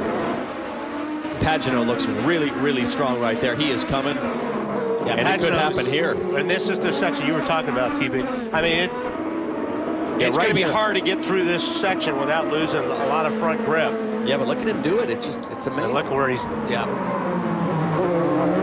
Who's going to lose patience first? That's the question. As the laps count down into the chicane at full speed this time. Here we go. Now Marco, Simon Pagenaud have a run on Marco. Marco got through there pretty conservatively, and let's see. Simon's got a run, and he is not on the button. The Indy 500 winner runs 3rd. Bourdais is 4th. Newgarden still in 5th. And then in 6th is Graham Rahal. Simona is in there swamping and fighting it out with Helio Castroneves and Kimball as well. Now Pagenaud, whoa, look at these guys side by side. That is tough to go through there. That's good racing though. On the inside, yep. Whoa. Gonna take that spot from Tony Kanaan. That was a dive bomb of all dive bombs. That Newgarden's sitting there in 5th spot. Newgarden's in there, right ahead of Graham Rahal, Simona, Castroneves, Wilson, Kimball, and Saavedra.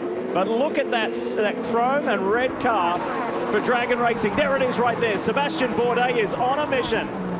Now, Pagano had been pretty patient there, but he's got to be careful because the pace Marco's running, this whole field's coming. Yeah, exactly. Now you got Bourdais in your mirror. He's probably not real happy from getting tossed around earlier a few laps ago. So Pagano's going to have to get aggressive, or he's going to have to start being defensive on Bourdais.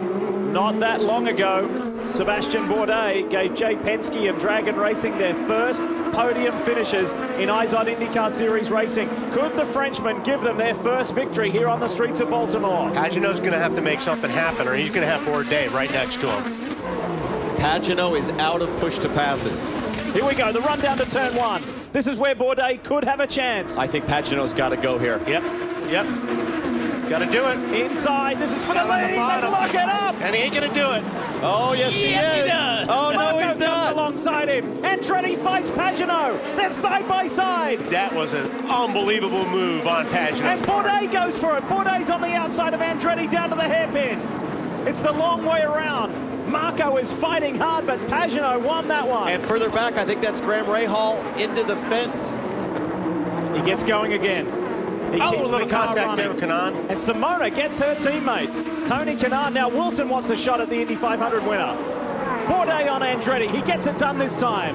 Frenchman up to second. We've got 2 French drivers, first and second. And 2 Americans going at it, and 1 very fast American in Joseph Newgarden, who is all over Marco. Look at this. What happened here? Oh! Wow, this is... Oh! No! He hangs on to it. Bourdais hangs on to it, and Andretti sweeps around the outside, and here comes Joseph Newgarden.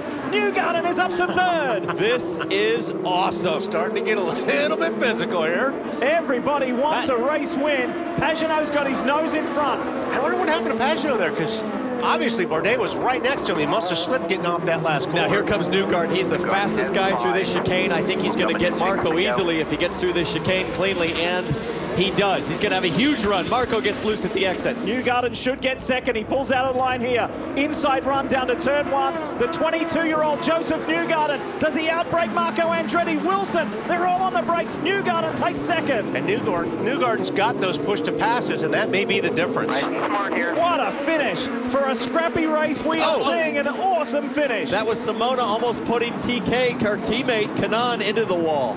Look at Pagano. He has run away. Oh, no. Pagano has run away. I was watching Hinchcliffe dive bomb. This is just a race of dive bombs. Let's see if Joseph Newgarden can reel in that 2-second advantage that Simon Pagano has. Let's be smart. You got 4 left. Well, these are the 2 guys that when we watched warm-up today, we said these are the 2 fastest cars on used tires, especially blacks, Pagano and Newgarden, and it'll be a battle to the finish. But look at the lead Pagano's pulled out. And I'll tell you what, the way Pagano drove that car in and make that pass. Yeah. Newgarden's got his work cut out for him, unless he can get him on the push to pass. Joseph Newgarden has never had an IndyCar Series podium. There's first, there's second, Pagano, Newgarden, Bourdais, Wilson, Andretti. And Wilson's gotten around Marco.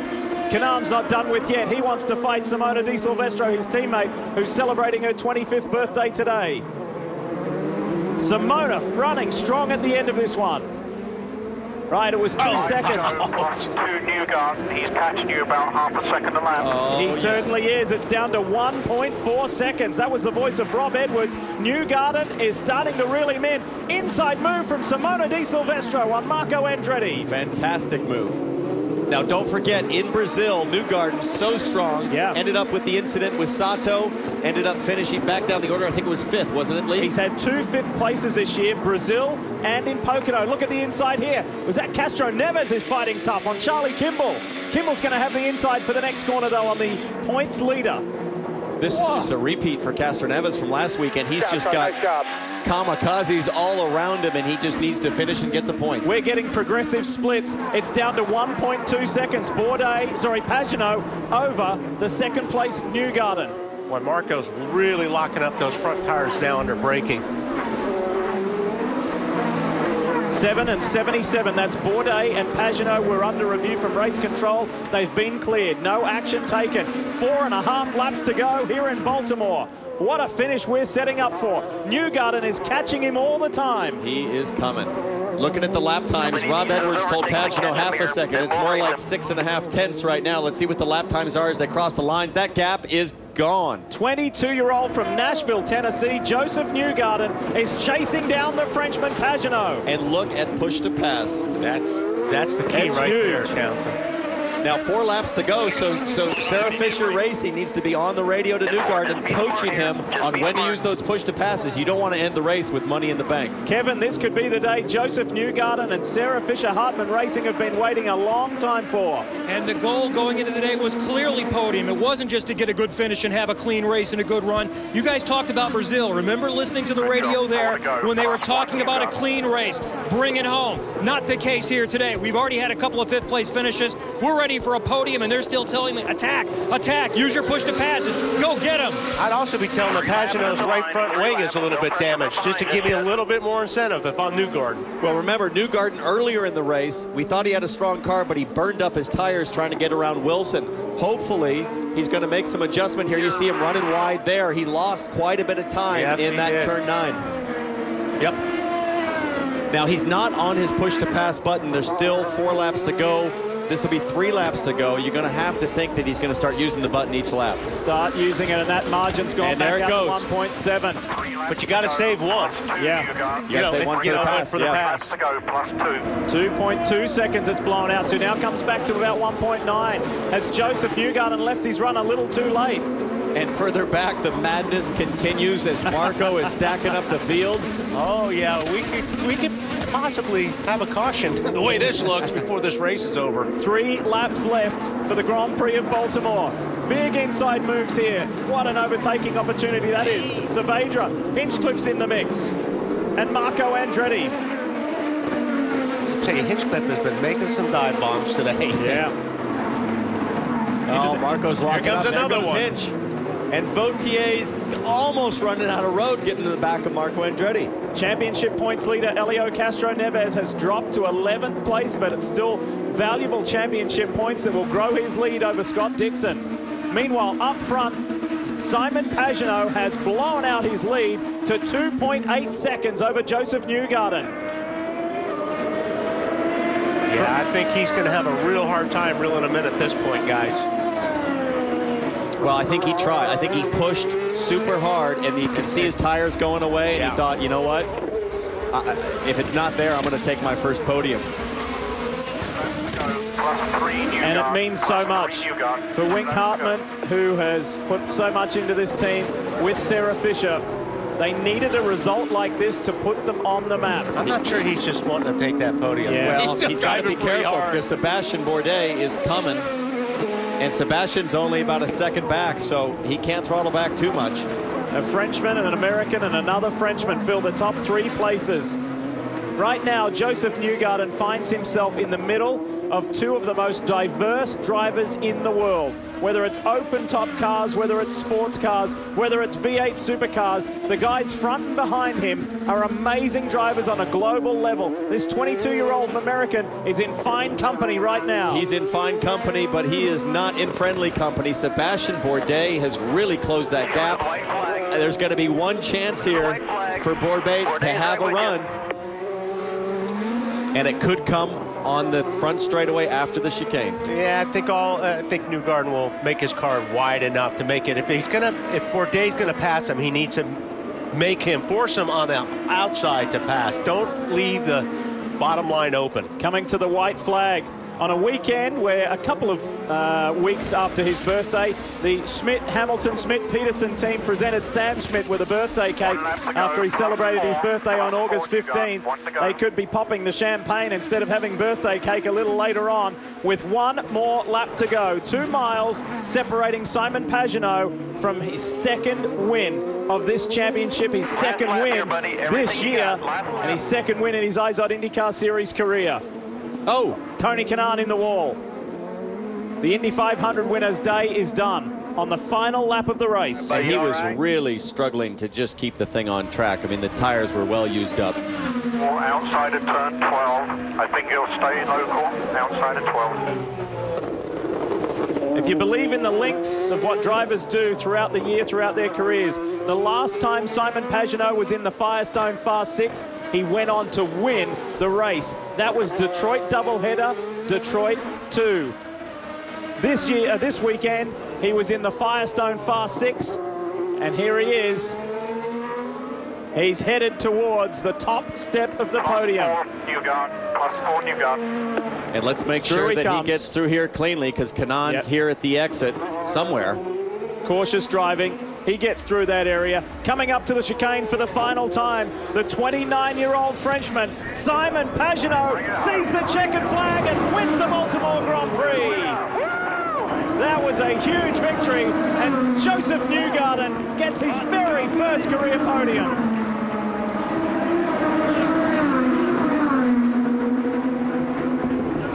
Another great race for Justin Wilson. Wilson again, Bourdais on the podium, Newgarden his very first career podium. And Pagenaud, a two-time winner. Jan? And obviously, great celebration down here in the Simon Pagenaud pit. And Rob Edwards, today was a day I don't know how to describe, but it was one of perseverance. Yeah, it was perseverance, and you know, we had to make some risks in the pits, chose some tricky calls, and we did, and it played out for us today. You know, we asked a lot of Simon today. He just did a fantastic job, and you know, really happy for the crew, happy for Simon. Just a great day. As you can see in the background, what an emotional day for this team, and fantastic run for Simon Pagenaud. Kevin? Sarah Fisher's team has won before. They won with Ed Carpenter back at Kentucky a couple of years ago, but this is by far the best result with young Joseph Newgarden, your husband. Andy O'Gara told me before the race, we're ready for a podium, and we think we can do it today. You guys did it.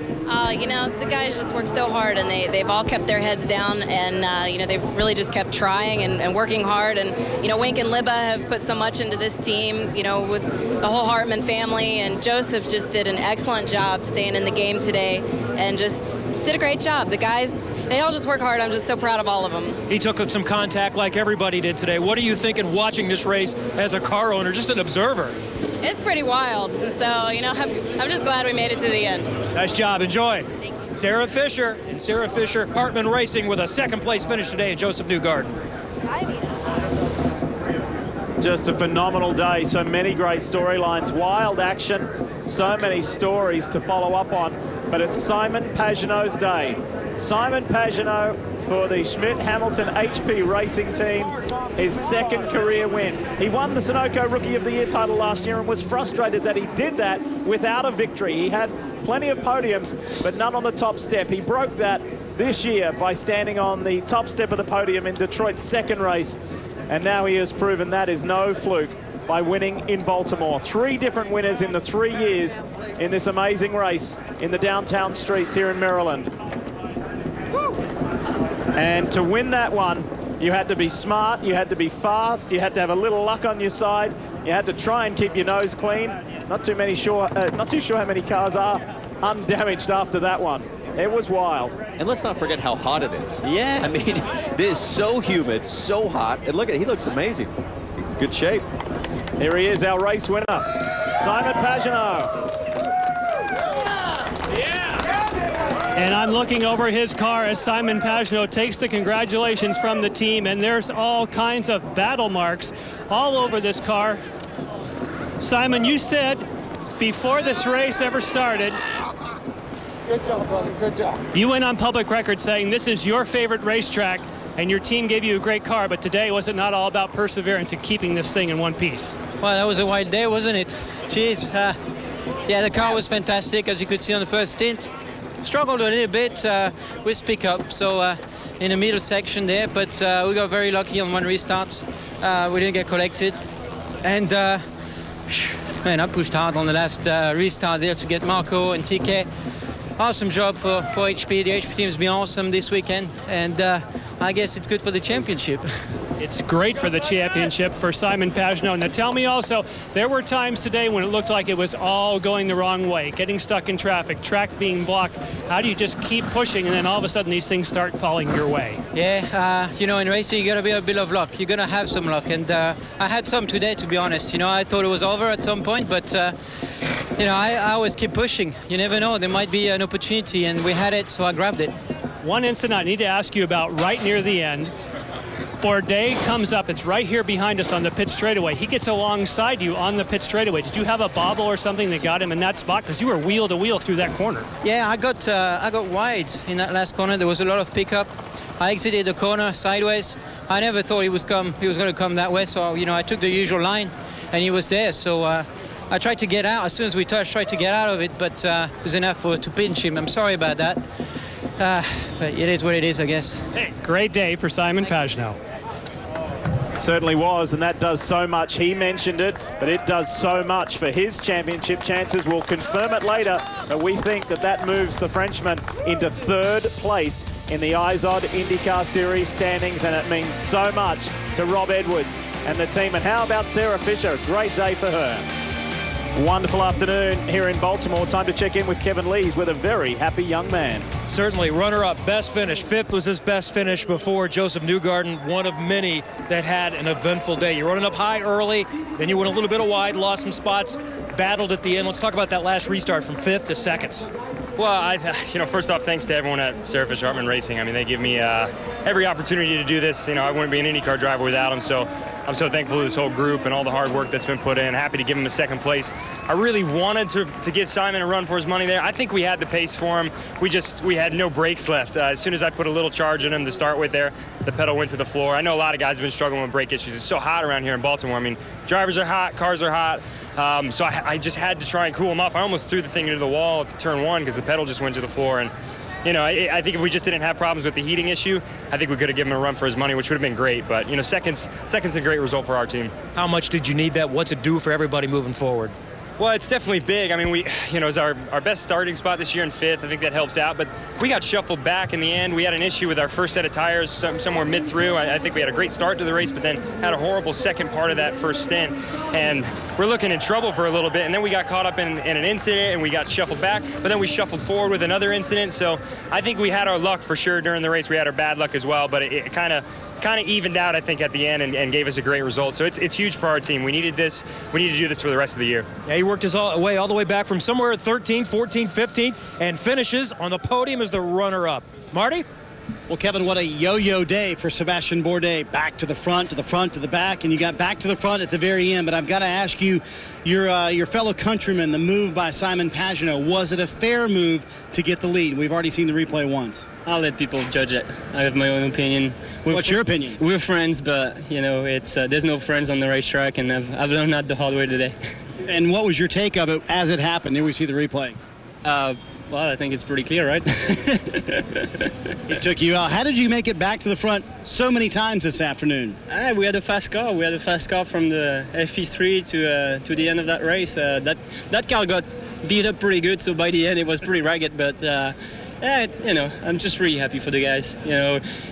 Yeah, it would have been awesome to win, and in so many ways, I guess we probably should have or would have, but it's a podium, another one, and it's really important for the group, for the spirits, for Jay, for the sponsors, McAfee, TrueCar, Variety, and I'm still really happy. When you start nearly dead last and you make it to the podium, pass a bunch of people and make it stick at the end, it's pretty sweet. It also was eventful for you post-race, a very heated discussion with Justin Wilson. What was that about? No, it was pissed. Obviously, I just touched him at the hairpin, but in the meantime, I told him, I said, look at the replay, because the only reason why I touched you is because James dive bombs me on the inside, and then all of a sudden I see his car, and I just looked at his front tires, like right here, and by the time I put my eyes back on Justin's car, I just barely touched him, and that broke the very tip of the front wing. But I mean, it was definitely just bad circumstances. I feel bad for him, but I got turned around as well today, so I think everybody got his share of incidents and getting run into people. Let's hear the other side of this with Jan Beekes. Jan? Yes, and of course that would be Justin Wilson. We're just speaking with Sebastian Bourdais, who said you had words afterwards from contact between the two. How did you see it? I was having a look at, I think it was Tony Kanaan. He went the inside, so I went to the outside, do the over-under. And as I got to the apex, someone stuck their nose in and just tapped me around. So, yeah, I mean, just that bit of front wing from Bourdais just spun me around, completely.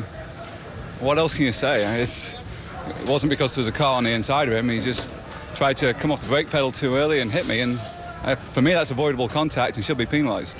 Speaking of the brake pedal, very early in the race, you were calling in saying you had a long pedal, and this was a long day. How tough was it without brakes?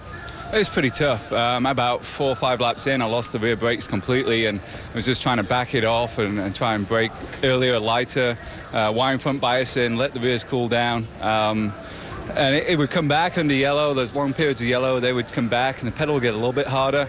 But then, you know, even 5, 6 laps from the end, we start to push again and got past Marco. And the last 4 laps, the pedal's just on the floor. So, you know, he's just trying to nurse it home. But just pleased to get a 4th place result out of this. It's just absolute crazy race, and it's good for the Boy Scouts of America. They've got a big following here in Baltimore, so pleased for them, and we'll just move on to the next one. Keep collecting points. Thank you, Justin. And imagine all that battling today without all your brakes. Lee? And Jan, he continues to climb the championship ladder with that 4th place combined with his 2nd from last week. When we come back, we'll hear from someone who got a top 5 finish for the first time in 2.5 years.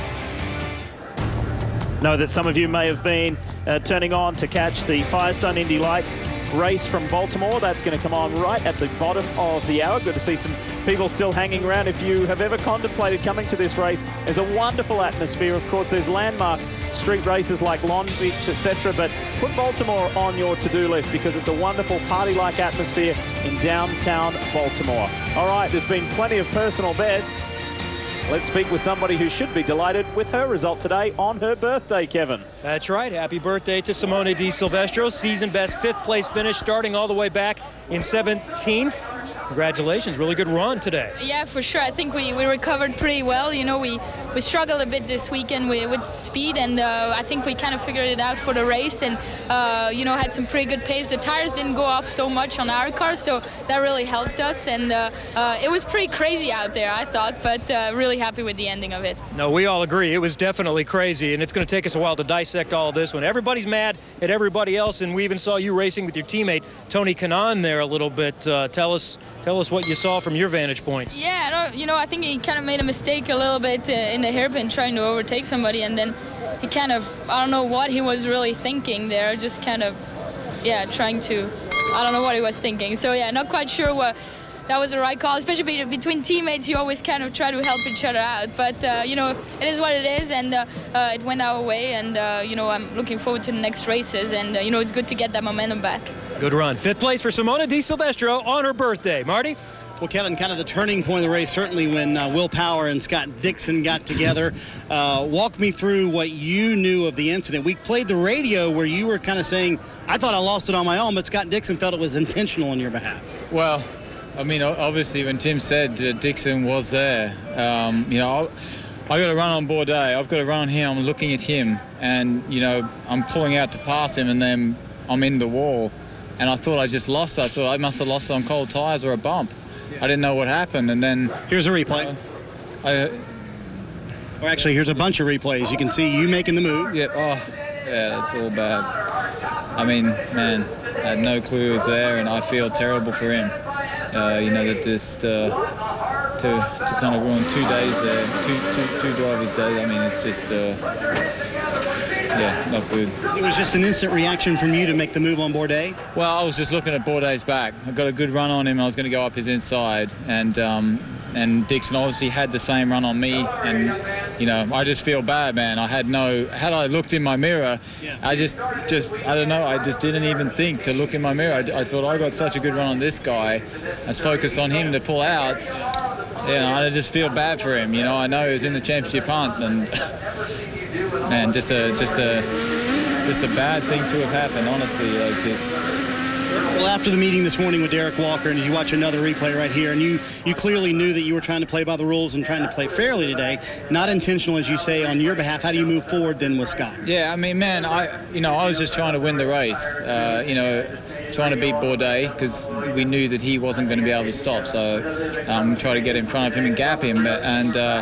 Man, I can't say anything, but, you know, I'm just so sorry to Scott. Like, he's not going to want to talk to me, but, man, absolutely not intentional. I didn't know he was there, and, yeah, just a very, very bad situation. When you and I talked before Sonoma, you said Sonoma, Baltimore are 2 best chances to win the rest of the year. Can you describe the level of disappointment? Because you might have had the car to beat today. Yeah, we had a great car. I mean, we had a good car, and, you know, I just think they got to change the rule on these double file restarts. It's just ridiculous that you can get runs on people. And, you know, NASCAR does it right. And I just don't think we can do double file restarts on street courses. Should it be done away with, period? I just think they should be done away with on street courses. It just doesn't work out at tracks like this and Long Beach. I mean, yellow after yellow after yellow. I mean, you know, do people want to watch racing under yellow? We've got to have a good think about how they do that. Well, Lee, we certainly saw some exciting racing today and some good points brought up by Will Power. And speaking of points, Marty, championship implications. Let's have a look at how today affected the overall. Scott Dixon remains in second. However, he loses another 11 points to Elio Castroneves. And we've got a new man in third place, Simon Pagenaud. Leapfrogs Marco Andretti into third place. And look at where Ryan Hunter-Reay falls to, from third to fifth. Wow. There he is. He likes the look of that, Jan. Yes, because we have a monitor here. You just saw those point standings, and for a day where you were stopped twice, had contact in the pits, received a penalty, you actually picked up major points.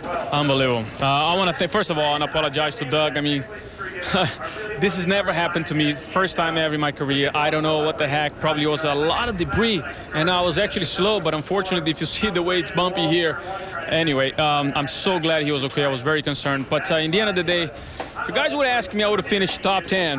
After the first lap, I'm like, I'll take it. Give it to me. And unbelievable. I mean, I just want to thank first the sponsors, obviously, PPG and Verizon and Pennzoil, Shell Pennzoil, AAA, everyone. You know, I'm really, really thank you for your support. And I want to thank the guy upstairs because he is looking after me. And well, I'm still dreaming really, really big. We still have 3 races to go.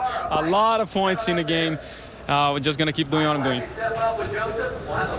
Your driving style that you had, finding yourself a little bit like we had in Sonoma, getting knocked around like a ping pong ball, do you think you're putting yourself in those positions? Do you think you should attack more to stay ahead? Or by laying back, are you now a victim of people just slamming you around? Well, good question.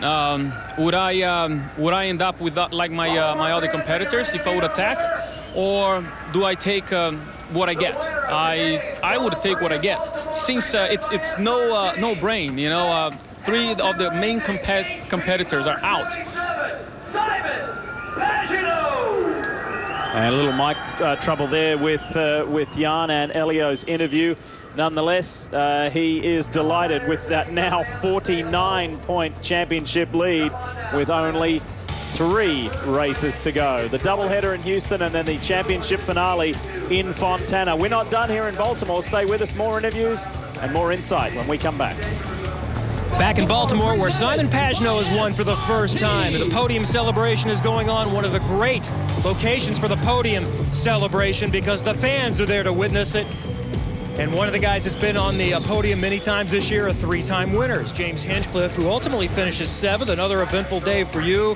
Everybody's mad at everybody. How many are mad at you and vice versa? Well, I'm not going to out myself. If nobody said anything, then I think I'm clear. But, man, what an eventful race. It was catastrophe. I mean, it was chaos out there. And, you know, those restarts, obviously, we got caught up in a couple of those. I was stopped dead on track twice. Had to be restarted twice and still ended up with a P7. So I just got to thank the GoDaddy guys, you know, to be we're a never give up kind of team, and we showed that today. So it's a rough day. Never would have thought we'd be 7th, you know, halfway through this thing, but we'll take it and move on to the next one. All right, good run. We'll see you next month. Yeah, James Hinchcliffe really in the thick of it today, wasn't he? What we want to do is take you back to about 7 laps to go and just watch some of the mayhem that unfolds. This is Pagenaud for the lead on Marco Andretti. That move that Pagenaud made, he ran that thing in deeper than anybody at all week. That was incredible. Great side-by-side action here. You look at Bourdais shooting up the outside of Marco. Marco's had a damaged wing. He's trying to fight him off, just holding on. Kanan went on the inside and put Rahal into the wall there. Graham ricocheted. Meanwhile, Simona Di Silvestre had made the most of it and got past her Indy 500 winning teammate. And then she set sail for Joseph Newgarden, and Wilson wasn't done with. Justin Wilson sticking his nose up inside there. Bourdais gets around Marco. Now all of a sudden, Pagenaud and Bourdais are going at it. Newgarden is right up the tail. And watch this. Bourdais thought this was cut and dry, but that is an awfully, awfully high-risk pass to try to make on the outside. I didn't think that was cut and dry at all. What would you have done? Just pulled behind him and just followed him through? No, but if I was Bourdais, I think I would have backed out. But it was a wonderful way to finish the day after a lot of frustration through multiple cautions, 6 in total. We almost equaled last week's record of 7. That was a record for Sonoma, of course. Beautiful sight. It's been a wonderful weekend, and we will wrap things up when we come back to Baltimore. Exciting times in the championship because we are far from done. If you want to see some more street fights, well, in a month's time, the Grand Prix of Houston, it's the final double-header of the year, the 5th and 6th of October, and then we wrap things up in the traditional format of Auto Club Speedway Fontana in California on October 19th. So a busy month to wrap things up. It's time for people to draw a breath, catch a breath, have a little bit of a break in between as we take a look at the results and what a very different looking podium. 2 Frenchmen and an American, Pagenaud, Newgarden, Bourdais, wonderful stuff there. Simona Di Silvestre behind Wilson to get a top 5. And then Sebastian Saavedra with a personal best in a long time. Championship leader Helio Castro-Neves hanging on in 9th place. Before we say farewell, I want to thank our crew on the production side of things who have had a very busy time to come all the way from Sonoma to Baltimore and put this show together on an extremely hot and humid day. We say thank you, crew. Wally, final thoughts? I can't wait to Houston. I mean, this has been such a great year in IndyCar racing with all these different people getting podiums and stuff. It's been fantastic. Townsend? Well, for me, it's great to see all the drama, all the battles, all the dive bombs. I think it's because we've got 10 different winners this year. You've got a guy that'll always be in 10th place that says, I need to win, I'm going for it. I want to be that 11th winner, exactly. Well, another reminder, don't go anywhere because the Firestone Indy Lights race is coming up next. The IZOD IndyCar Series continues. As I mentioned, those 2 races on the streets of Houston, and that's Saturday, October 5th at 3 o'clock Eastern, so that's in a month's time. What a dramatic day in the series. To find out all the information and all the more, go to NBCSports.com. Congratulations to Simon Pagenaud, and thank you for watching the IZOD IndyCar Series on your home of open wheel racing. We'll see you from Houston.